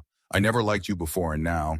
John Hun punched while saying to that dog-eyed guy. Minguk turned and asked, "Why is he getting pushed back? What if he loses?" Chomin pondered, "'Cause John Hun is stronger than I thought." That's right. He should have brought some people to rescue that girl instead of coming alone. Then Seok Ha raised both hands forward to block all the attacks. Minguk outside nervously bit his nails and said, "You have to win, wipe them all out." He remembered the moment he got robbed. After a moment of reflection, Minguk clenched his teeth and gritted his voice to wipe out the Empire's territory inside, while John Hun punched and kicked, saying, "You're only doing this for love, huh? This girl is really dirty. You got played by her once now, you know." Frowning, raising his fist once more, Seok Ha grabbed the guy's wrist and asked, "What the hell are you talking about, you bastard?" John Ha was stunned by the sudden question. Then Seok threw him down. John Ha's body slammed hard onto the cold ground. As soon as he opened his eyes, he saw the sole of Seok Ha's shoe, who then delivered a powerful kick to his head. John Hun's face was covered in blood. His teeth also fell out. Seok Ha cursed, "Damn you, I've thought a lot but still don't understand why." He looked at John Ha, struggling to stop the bleeding. "That bastard still made you do all those dirty things." The guy still refused to surrender, jumping up to fight again. "I don't give a damn." Seok Ha smoothly dodged the punch and said, "I heard." At that moment, Cho Min suddenly realized that he wasn't just better at fighting than him. Watching Seok curse in a pitiful state, "Get the hell out of here." Seok Ha then threw another punch to the guy's chin, but Jeon Hun still wouldn't give up, throwing continuous punches, but failing to hit Seok Ha. "What kind of punches are those? Just itching? Stop shaking." Calmly, he delivered a kick that made the guy fall and said, "Listen up, you bastard." John Hun really spun around like a top. Then Seok Ha kept kicking John Ha's body, making him roll on the ground, spitting out a mouthful of blood with a cursed shout. Seok Ha heard it and asked, "What say what?" At this moment, John Hun recalled what Yoon Tak had said, "You can't just do whatever you want." The moment the last words echoed, John Hun was grabbed by the head by Seok Ha. "Only the team gets to do that." Seok Ha asked, "Is he dead?" Outside, Minguk sighed, "I'm really patient." Cho Min replied, "Yeah." Then Seok Ha rescued Ju Yeon. "You were good, let's go." Suddenly, she turned around in panic and called out, "Brother, this is no longer a personal matter." The first team of Yeongju High School charged in, led loudly. "Nay, Keon, scare those guys, shout at those damn brats, beat them. Beat them." Outside, Chomin quickly turned his back. "It's over, let's go." Minguk, Hyun asked, "Right now?" "There are a lot of people." Seok Ha tilted his head in confusion. "How do you know?" A subordinate over there said, "I called the boss, the arrogant leader you can't beat." But before he finished, another voice rang out. "The order just came down, they're coming." Turning around, it was Jigong and his men. "From now on, leave it to us." Chomin frowned, thinking every fight starts from small cracks. He imagined dozens of thugs coming into the warehouse to deal with those crazy guys who caused trouble with Squad 2 and got beaten, which was understandable. The phone screen lit up with the Empire's territory. From then on, Jang shouted excitedly, his dumb followers' voices so loud that his men were stunned when they heard the clear text message, "We will take over this EOGEO high school." Chomin gave a cold, scheming smile. Exactly. A thug rushed forward to throw a punch. Jang swung a baseball bat and knocked him down, smirking sarcastically. "Some spirit, huh?" Then turned away, mocking, "But limited ability, that's all." Seok Ha said, "You've worked hard." Ji-gang asked, "Why suddenly are these bastards acting crazy?" By now, John Hun was beaten badly on the ground, and Seok Ha replied, "Seems like some misunderstanding." Ji-gang said, "Whether misunderstanding or not, causing this mess is really dirty." "You're not hurt anywhere, right?" Shokha answered, "I'm fine." Jiang added, "If we dealt with these guys, then none of this would have happened." The men were dividing up to clean the battlefield. "Hey, get up. Get out of here." That means the boss already knew everything. He suddenly added, "Those high school kids from Yonggil are just useless." Jiang smirked. "Looks like the Alliance people used Yonggil High to provoke us." Suddenly, a news alert sounded. "Boss Huang Muji knows everything already, so I got a step ahead thanks to the previous raid on Yonggil High, and thanks to the third team I've grasped the whole situation in the Deijian Alliance." But Ji Gong suddenly became serious. "Sokha, this incident is clearly a provocation to harm our core. If we let this slide just because Yong Hai belongs to the Alliance, we'll become a laughingstock." He became terrifying and dangerous. "You understand, right?" Seok-ha thought to himself, "So now this matter is no longer just my problem." Then he replied, "I understand." Along with the thought, when it comes to the spirit of the gang, it can't be let go with just a fight. After thinking, Seok-ha announced, "From today on, Yongyu High School's third grade will be expelled from the Alliance." Then he called out, "Obey, if anyone resists or doesn't know where to go in the future," and finally warned before a painful scream echoed once more, "Be smart and warn me ahead." On the way back, Min-guk sighed, "I didn't expect Jin Hun to be defeated so easily. This world really is vast." Then he called out, "But Huang Cho-min." Cho-min replied, "Ah!" Min-guk looked at him with admiration. "How did you know Dujan Hun would be eliminated?" Cho-min paused for a moment without responding, then gently answered, "Well, I just knew." Hearing this, Min-guk was furious. "Damn it, man, answer properly." A week later, Emperor Division now controls the school. To distinguish Emperor Division and the Daejeong Alliance, the alliance, as its name suggests, is a coalition of schools, while Emperor Division is a group of high school dropouts gathered under Huang Muji's influence. This explains why the gang contacted only Kang Suk-su and not Yonggil High School. In the cafeteria, whispers rose. "This time, the Emperor gang contacted me, so even though the alliance collected a large sum through school units for the gang, this matter falls under personal jurisdiction, and once it is under the gang's management, it's no longer under BAMJ level, but the first team level of BAYMJ. That means all bribes end up in their hands." While walking and thanking, Cho-min accidentally bumped into a familiar person. It was Trang He, who immediately opened his mouth to curse the idiot. Cho-min's thoughts hadn't faded. That bastard basically wasn't much different from the school cash collectors. Curious, he wondered if Han Trang He would turn back. Then he saw Trang He trembling as he glared at him. "Therefore, I issued an order to the entire gang that all members of the first team at BA Yongyu are forbidden from causing any harm to BA Yongyu students." After looking for a moment, he turned his back and left with the phrase, "Get lost out of my sight." Cho-min thought that whether physical force or money was involved, with a cunning smile, I used it to punish the first team at BA Yongju for daring to lay hands on the gang's core. Min-guk stood behind the impress. Truly, the gang's power is something else. He thoughtfully said the gang must have been tamed so harshly to break a rebellious guy like him. Seems like the gang holding power isn't so bad after all. If you wonder what would happen if the school operated by this principle, then LAD bullying, damn. I guarantee I only borrowed it, but when I couldn't get the money back, those bullies started beating people again. Suddenly, someone ran up and threw the bully down to the ground. That person quivered, biting his lip as he glared at the damn bastard. The newcomer was Kwon Do-hyun. He yelled, "You don't know a thing. We have the boss ears everywhere." Then he happily put his arm around the bullied friend and left. Don't let someone like this get the whole gang in trouble. Are you okay? I hope you'll be generous and forgive him this time. Do you want to go to the cafeteria? The friend hesitated and said, "No, I'm fine, no need." Since no conflicts occurred at school, the gangsters who failed to get promoted to first rank started managing the first team. Cho-min secretly observed everything.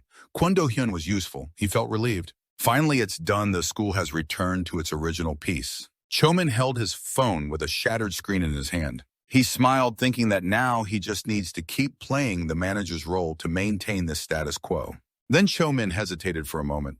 Of course, the first team would still do bad things outside school boundaries. Then he looked at the sky outside the window, feeling wistful. So inevitably, some will have to face bullying. But Cho-min sat at his desk, his mind still troubled. Creating a world without trash is impossible, because everyone lives for their own minimal interests. He hung his head low, feeling guilty, but he had done his best. Furthermore, if my presence here increases the person Cho-min is thinking of Shokha, sooner or later Park Shokha will catch on immediately. You send a few lines of text. For a brighter future, I must not cause him any more trouble. Suddenly, Cho-min's eyes widen as if he realizes something. Thinking back, he looks at each message, feeling confused, then rests his chin on his hand, pondering. Could it be that Hwang Muji was emotionally unstable at that time? Why, the phone screen suddenly lights up while he's still deep in thought, troubled. That's why he went on the trip. If I can clarify this point, maybe it will be useful later. Then the phone rings, pulling Cho-min out of those thoughts. The teacher writing on the board turns around and asks, whose phone is ringing? He nervously says, I'm sorry, sir. Along with the apology, he's silently cursing, damn it, I clearly turned it off. He looks at the caller ID and wonders, Mahari, who is Mahari? The class ends and the teacher reminds, be careful going home, everyone. The whole class politely replies, thank you, sir. Min-guk, walking behind, sees Cho-min and calls out, Cho-min, to celebrate peace restored, let's hit the internet cafe today. But Cho-min replies indifferently, I'm tired today. He walks away, leaving Min-guk behind with many questions. In a beautiful crowded park, Cho-min sits on a bench beside a fountain. He feels confused and tells himself he doesn't know Mahari. He looks at his phone screen and wonders, someone like Hwang Muji actually has a girlfriend. Suddenly, a white-haired woman approaches and introduces herself. Hello, she asks right away. Are you the person Hwang Muji sent? Cho-min blushes deeply and thinks, so beautiful. Then he sarcastically says, damn that Hwang Muji. He recalls the Dingtoon messages saying it was for this girl. He compares the character and thinks somehow this girl really likes him. Mahari says, it's me. Jimin replies, ah yes. So even the core members of the group know about Mahari's existence. If you keep pursuing my brother, sooner or later, you'll get into danger. I have this to say, although I feel guilty, I have no choice but to announce the breakup. Thinking this, he vaguely says, I have this. He softly adds, I feel very sorry to deliver this to you. She just replies, I know. About his passing. Cho-min freezes, ah yes. Then the bag falls, revealing white chrysanthemums inside. Then Cho-min's expression turns confused. He steps back and she says, so what do you mean by that? I know Mahari. He replies, that's the truth after all. Mahari teases, oh wow, and you're acting surprised too. The woman named Mahari appears with white chrysanthemums. She asks, why don't I know? Then gently brushes her hair back, her voice soft like wind. I'm the one who killed him. Cho-min thinks to himself, this witch is pulling me deeper into this cruel game. The scene shifts to an extremely vast city. Voices arguing, excuse me, I want to report. Fuck, I know already. Yoon-tak inside angrily slams the table and curses loudly. Damn it, I just had some ties with them back in middle school. That's why I helped the Djino 4 Anjin TK Alliance. But damn, is this guy crazy to dare touch a core member's girlfriend. His eyes turn furious as he glares straight ahead. That's why the Alliance lost power to Bang Hwangdae. He sinks deeper into his own thoughts. Because Kyun-ho himself dragged that bastard into the Alliance, and that's the real pain. Somehow I'll get punished later for causing harm that the Alliance shouldn't have suffered. Thinking this, he shouts out in frustration. His subordinate is speechless, thinking, I told you, and you still act like that. He looks surprised and glances toward the hallway where people are lying all over the floor. Has the hallway always looked like this? He slowly stands up and announces, this isn't good, I need to take some meds before that guy starts ranting in my ear again. Seeing this, his subordinate quickly warns, boss, you should always keep your phone with you. He nods quickly in agreement to this advice. At this moment, the phone call was from the chief of staff. Seeing this, he became anxious and loudly cursed. Damn it! Yoon-tae quickly answered the call. From this phone call, I hear this. The voice on the other end slowly raised his tone. I already know what's going on, Songdi. The voice on the other end coldly questioned, have you ever thought about how harmful it is to just add some stray dog to the pack? He hurriedly explained, it's not like that, it's not like that, he kept saying. The subordinate who witnessed all this fearfully was speechless at his reaction. The chief of staff seemed like a young guy, but really liked to talk big. Worried, he tried to force a smile and said, well, I thought that guy knew some martial arts and could help strengthen the alliance. He was confused and suddenly felt a lot of pressure. Hearing this, Sang-do became cold and asked again, it's all fate but daring to touch the lover of a core member. That's really beyond imagination. But don't you find something kind of miraculous about that? He continued to move his hand toward the chess piece right in front of Yongin High School, surrounded by two Alliance high schools. From Bang Hwangdae's standpoint, this position brings no benefit at all. His voice kept announcing that Park Yong-ha doesn't necessarily have to intentionally cause conflict. But there must be a reason why he has no choice but to defeat Yongin High School. Hearing this, he panicked and said, "It's all because of that damn Jo Kyung-ho." You're surprised and ask again, "Because of Jo Kyung-ho?" A very sinister smile appeared on his face as he said, "Anyway, I'll speak well to the chief later, so for now help me with one thing." Standing in front of the large chessboard, he declared he would find out the real reason. Elsewhere, Cho-min was very surprised and stammered, "Mahaji, what do you mean, kill, how?" She calmly explained, "I'm not joking."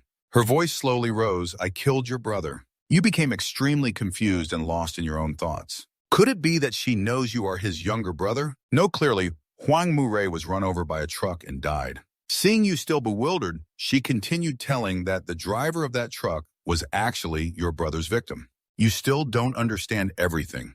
The image of the truck rushing forward at high speed. He was a man with only two things in life, driving a truck and loving his only son. But his son joined Bang Hwangdae following Hwang Mu-rae. As a result, he was struck in the head by mistake and died in a fight. At this point, her face slightly twisted into an extremely sinister smile as she recounted everything. After trying to stop him, he took his own life. I revealed Hwang Mu-rae's personal schedule to him so he could end his life himself. At that moment, the man was furious and screamed wildly, driving the truck forward as if it was inevitable. All his rage and grief for his dead son was paid back by staining Hwang Mu-rae red. At this point, she asked in surprise, "At this rate, can I say I killed your brother?" You were still trying to calm yourself down, thinking, "Damn it, sister, don't panic just yet. Is there any way to resolve this situation?" But it seems talking just makes things worse. But strangely, after that day, Jigong came over and greeted Harry. She seemed surprised and replied, "Oh, Oppa, where have you been?" You were confused, thinking, "I met Jigong tangled up on the way somewhere." You kept looking at his face, wondering what those words meant. He was very happy and declared, "Cheon, big brother," said to gather. Hearing this, Haji immediately panicked. At first, I was very surprised and thought I saw a ghost. After calming down for a while, she found out the reason and told you everything right in front of you. After hearing the situation at the Dragon Goat police station, I learned that a younger brother had already received all the relics. After hearing this, you could only feel helpless, realizing you were out of options. Cho-min sank deeply into his own anxious thoughts. She looks like that, but dares to stand here bragging about her killing achievements. I can't report this.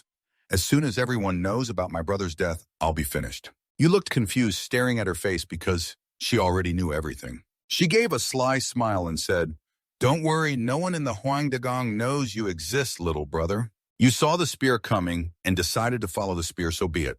Your face was calm as you asked back, "So what now? What do you want from me?" Your voice kept ringing out, "If you wanted to expose me for impersonating my brother, you wouldn't have approached me like this, right?" She laughed at that. "Truly, you're sharp." You made up your mind to just go along with her wishes. Her voice kept echoing in your ears. "I want you to keep impersonating him to run the Hwangdae, and at the same time destroy the Haji Dragon Alliance." Hearing this, you immediately froze. You couldn't believe what you just heard. Do you understand what you're saying? At that moment, you became extremely confused. You quickly waved your hands and said, "Do you think I'm some kind of saint? My only goal is to clean up my school, that's all." She still stood there and explained, "Don't worry. I have a very clear grasp of the situation inside the Hwangdae, so I will be your strategist." It seems you were left speechless by this outrageous situation. Even if she said that, it seems like you're still refusing her request. Suddenly, she spoke out something very puzzling. "You're the one who got Cho Park So-ha involved in the battle with Young in school, right?" You immediately became confused at that. Then she slowly stepped toward you, coldly praising, "Since then, I've been watching every single move at Young in school. You're very good, because not everyone can easily shake that stubborn Park So-hyuk." Cho-min anxiously explained, "I just used the information I had." She coldly interrupted, "You're not an ordinary person, are you?" Feeling scared and trying to avoid, but you didn't. Her next words kept ringing out, "You impersonated Hwang Muji and gave orders to protect my little brother. Because of that, you were safe. Of course you avoided getting beaten by the gang members. Otherwise, most of the people at Yongin are just cowardly scumbags who don't dare to open their mouths." Saying this, she widened her eyes and stared right at you. Furious, although you use the big brother's strength to kill people, who else would want to clean up that trash more than you? Remembering something, she didn't forget to mock further. You're pretty smart too. Almost got into some science school, right? You were startled and confused. Her voice kept echoing Cho Min, the only one truly studying among a bunch of useless Yongin kids. At that time, Cho Min was extremely angry at the bullies. Damn them. But sadly, being an orphan is like being a ball that rolls back and forth for the bullies' amusement. Next was the image of you beaten up badly lying on the cold ground, becoming their target. And even one day right before the entrance exam to the science school, right after beating you badly, they slowly left. Being locked in the warehouse by them, you missed the important exam. They didn't forget to laugh and mock each other in the manga. Tell those guys like him will succeed later, but better to be cautious now. At that time, you could only helplessly cry and beg them to open the door. Her voice concluded, "Since then you gave up and started studying at Yongin, right?" Hearing this, you immediately froze. Looking at Harry, "She's already investigated everything about me, hasn't she?" She smiled smugly and continued, "Do you know what your brother did while your life was hanging by a thread?" The image of your terrifying older brother gradually appeared. He's attacking the Alliance. Next is an image of someone lying in a hospital bed after that fierce battle which left Cho, my biological older brother and former member of the Alliance, in a vegetative state until now, because of Huang Muji's punch. Thinking of this, she sighed, somewhat puzzled. Meanwhile, he's still chilling outside the law after some loyal subordinate went to jail in his place. It's really beyond words. After hearing this, you finally understood the problem. That's why she approached Huang Muji to get revenge.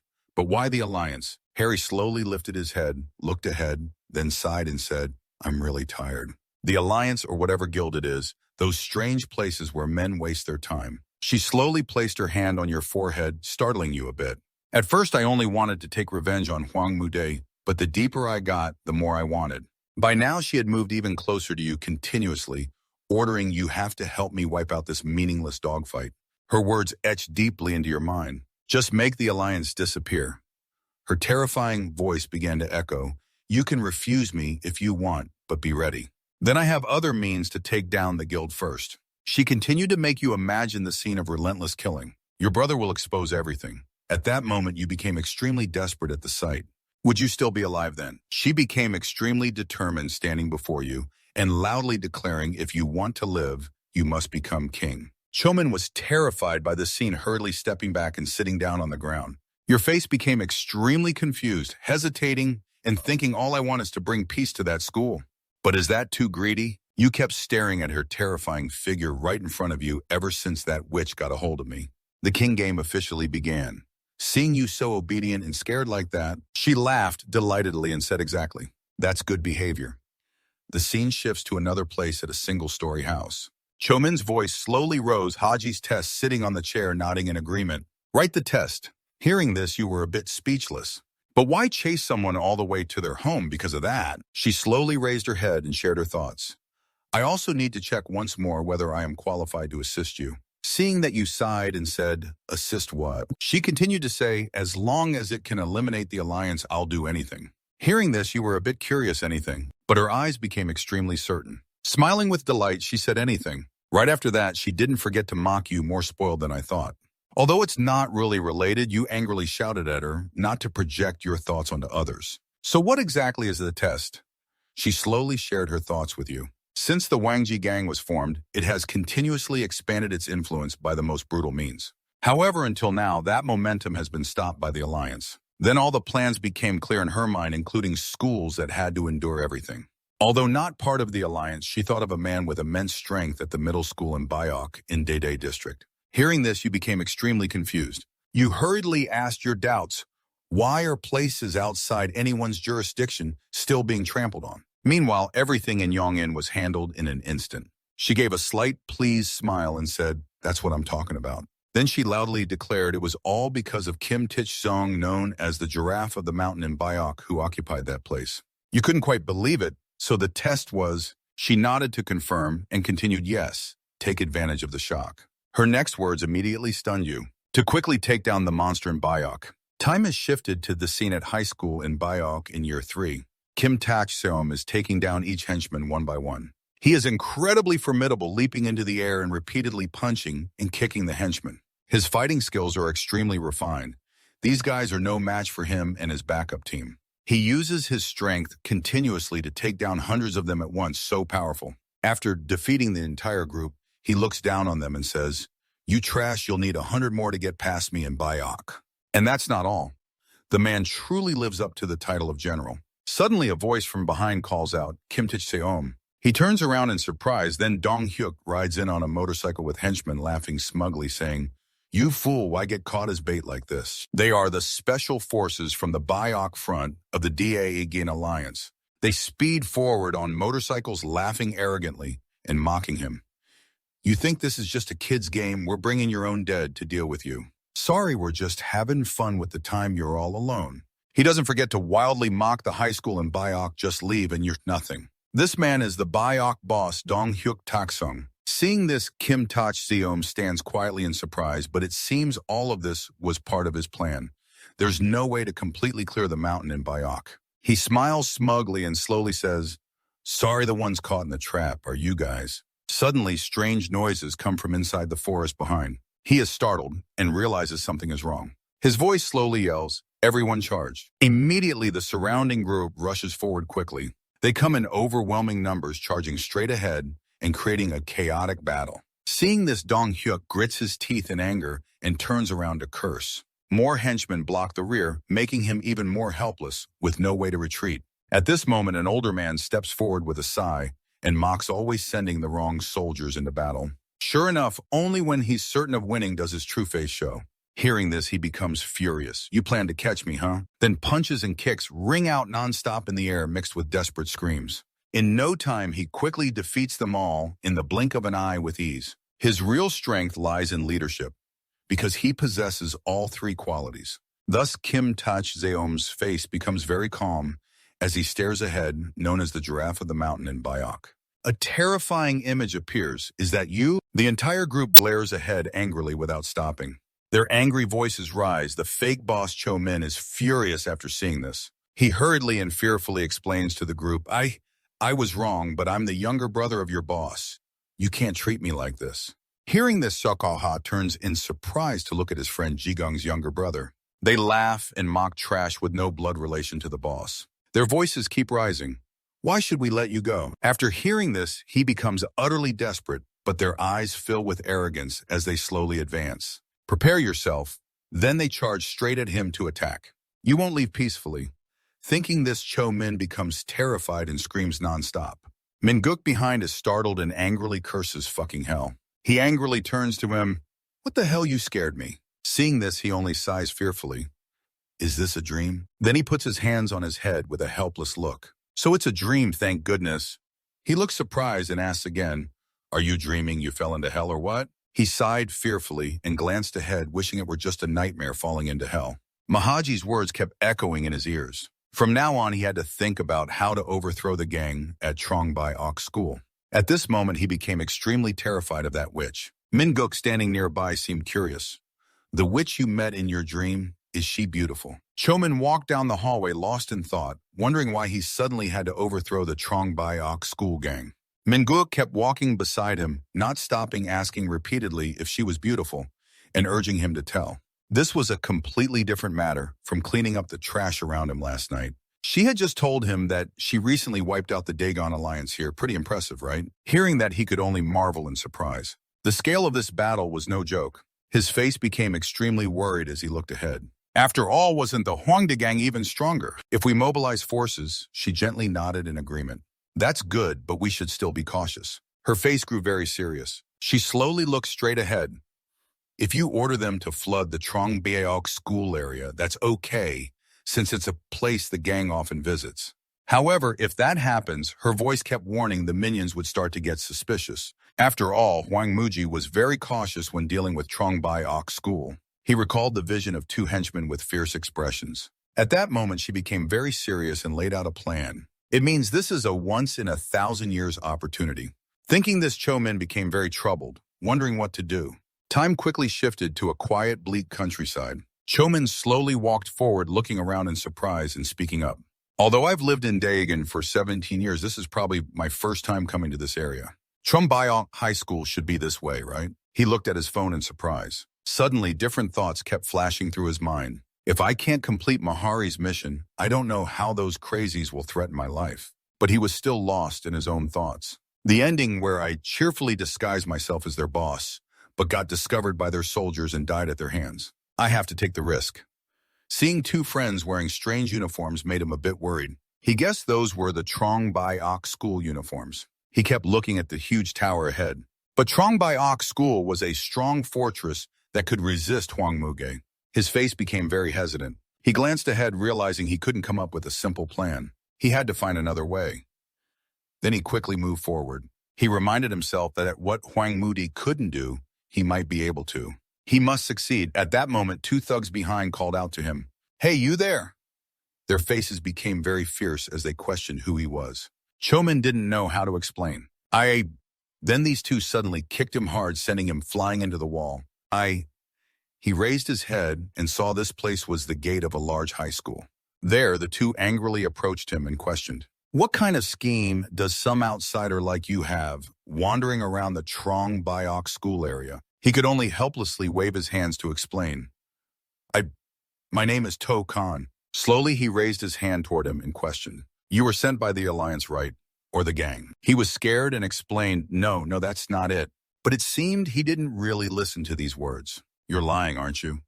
At that moment, Taxiong slowly stepped forward and asked the henchman what was going on. Hearing this, the henchman turned around in surprise. "Boss Taxiong."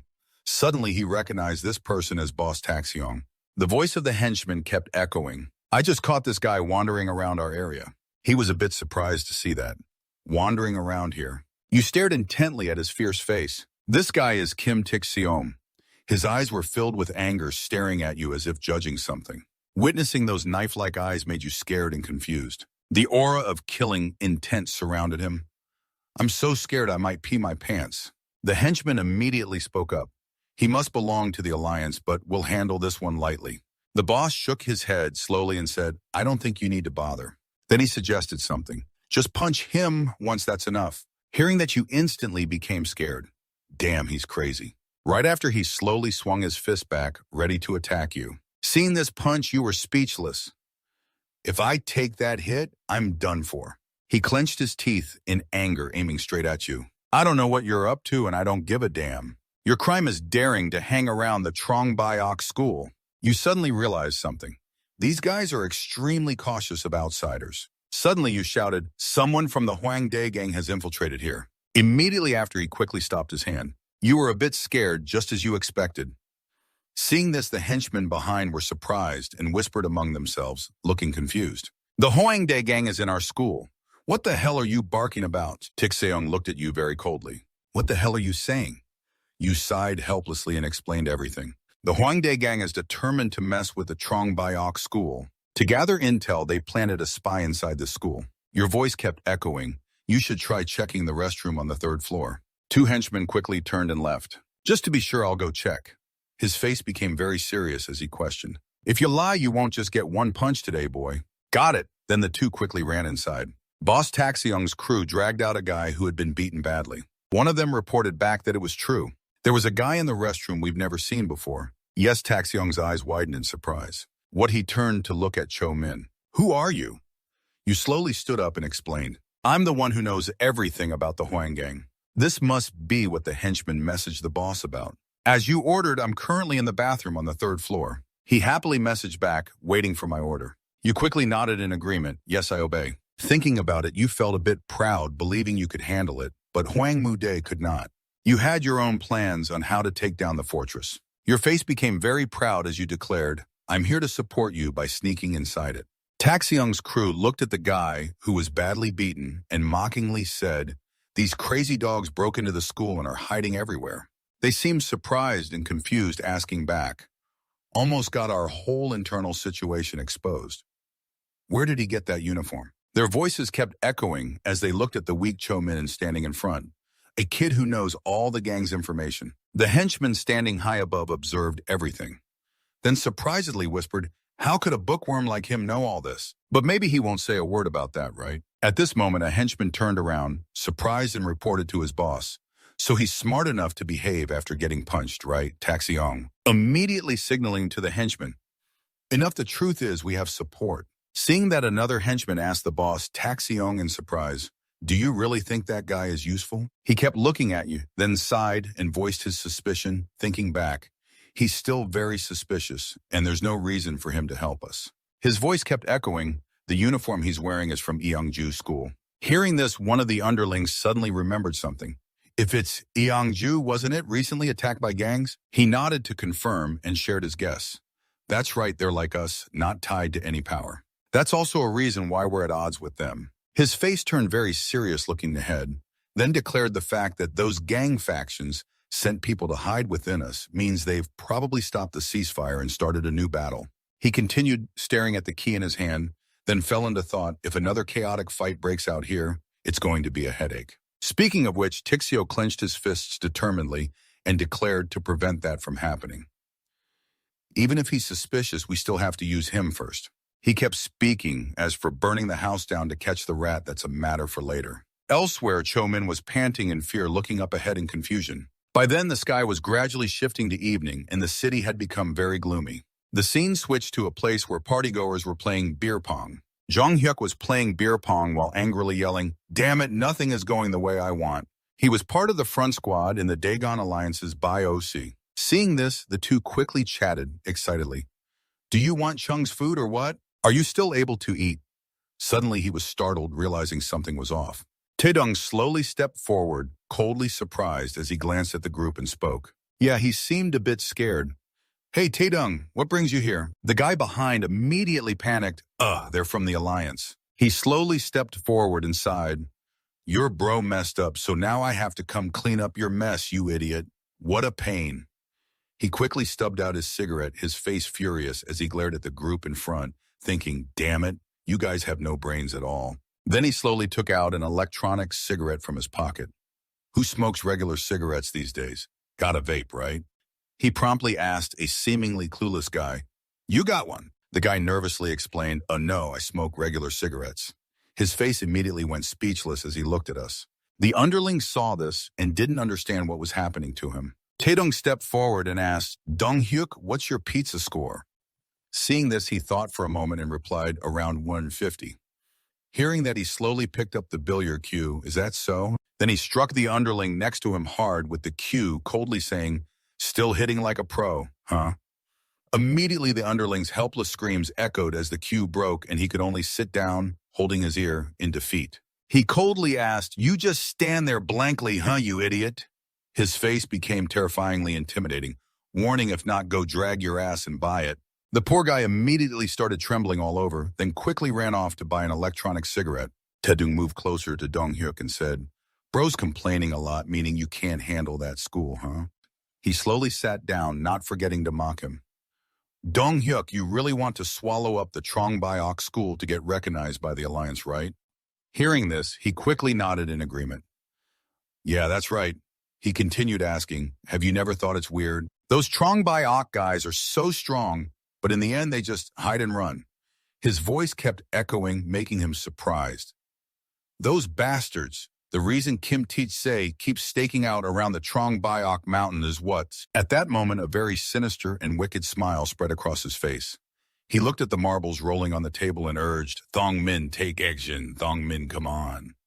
Time quickly passed to a few days later when Mahaji held a Starbucks cup and exclaimed in surprise, praising, "Not bad at all." She stood watching Cho-min standing still there and asked in surprise, "Hey, I thought you spent days using the gang and planting people inside Trongbyok school. You're pretty good at that, huh?" He replied helplessly, "Why do you just randomly show up at my place like that?" Then a slight surprised smile appeared on his face as he stared at her. "How do you know about what's going on at Trongbyok school?" "I haven't even told you yet." She smiled smugly and recounted everything she had heard. "I told you I know every single move of the gang from Team 2 responsible for the Trongbyok match. I heard they've been dealt with already." She slowly told everything, and he gained trust by having her henchmen monitor all the movements of Kim Teach-seong. At that time, the henchmen were very surprised and disgusted. They really went over there and passed the location info to Trongbyok school. Of course, it wasn't just that. Because of this, Team 2 got beaten up badly, though no one understood why. Jigong was furious, holding a bat as he guarded each henchman. Are these idiots going there just to get caught? After hearing this, Cho Min's face turned very serious as he told her, "That's my side job. I didn't think your gang was that perceptive." She sighed coldly and responded, "Tia, sneaking into Trong Biok school is just the beginning. If you don't act soon, who knows what the alliance will do?" But her eyes glanced sharply at him. "You understand what I mean if you're gone, right?" Seeing her look, Cho Min immediately sank into his own calculations and thoughts.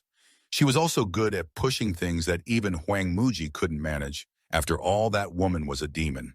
In his mind, plans kept forming to deal with the thugs. How can I handle these guys to recruit them all at once? There must be a way. Kim Tich-seong also had weaknesses. Today he had to get something for sure. Suddenly he was startled, remembering something odd. But why haven't I seen that Kim Tich-seong kid today? Where did he go? Suddenly a voice rang out, making him startled, and turn around in surprise. "Hey, Taxian's henchman!" Angry, the voice pointed at him and cursed, "I can't trust you." He was speechless and thought, what the hell? The man's face kept moving closer to his, constantly judging. Whatever, today the boss Taxian didn't come to school, so this kid,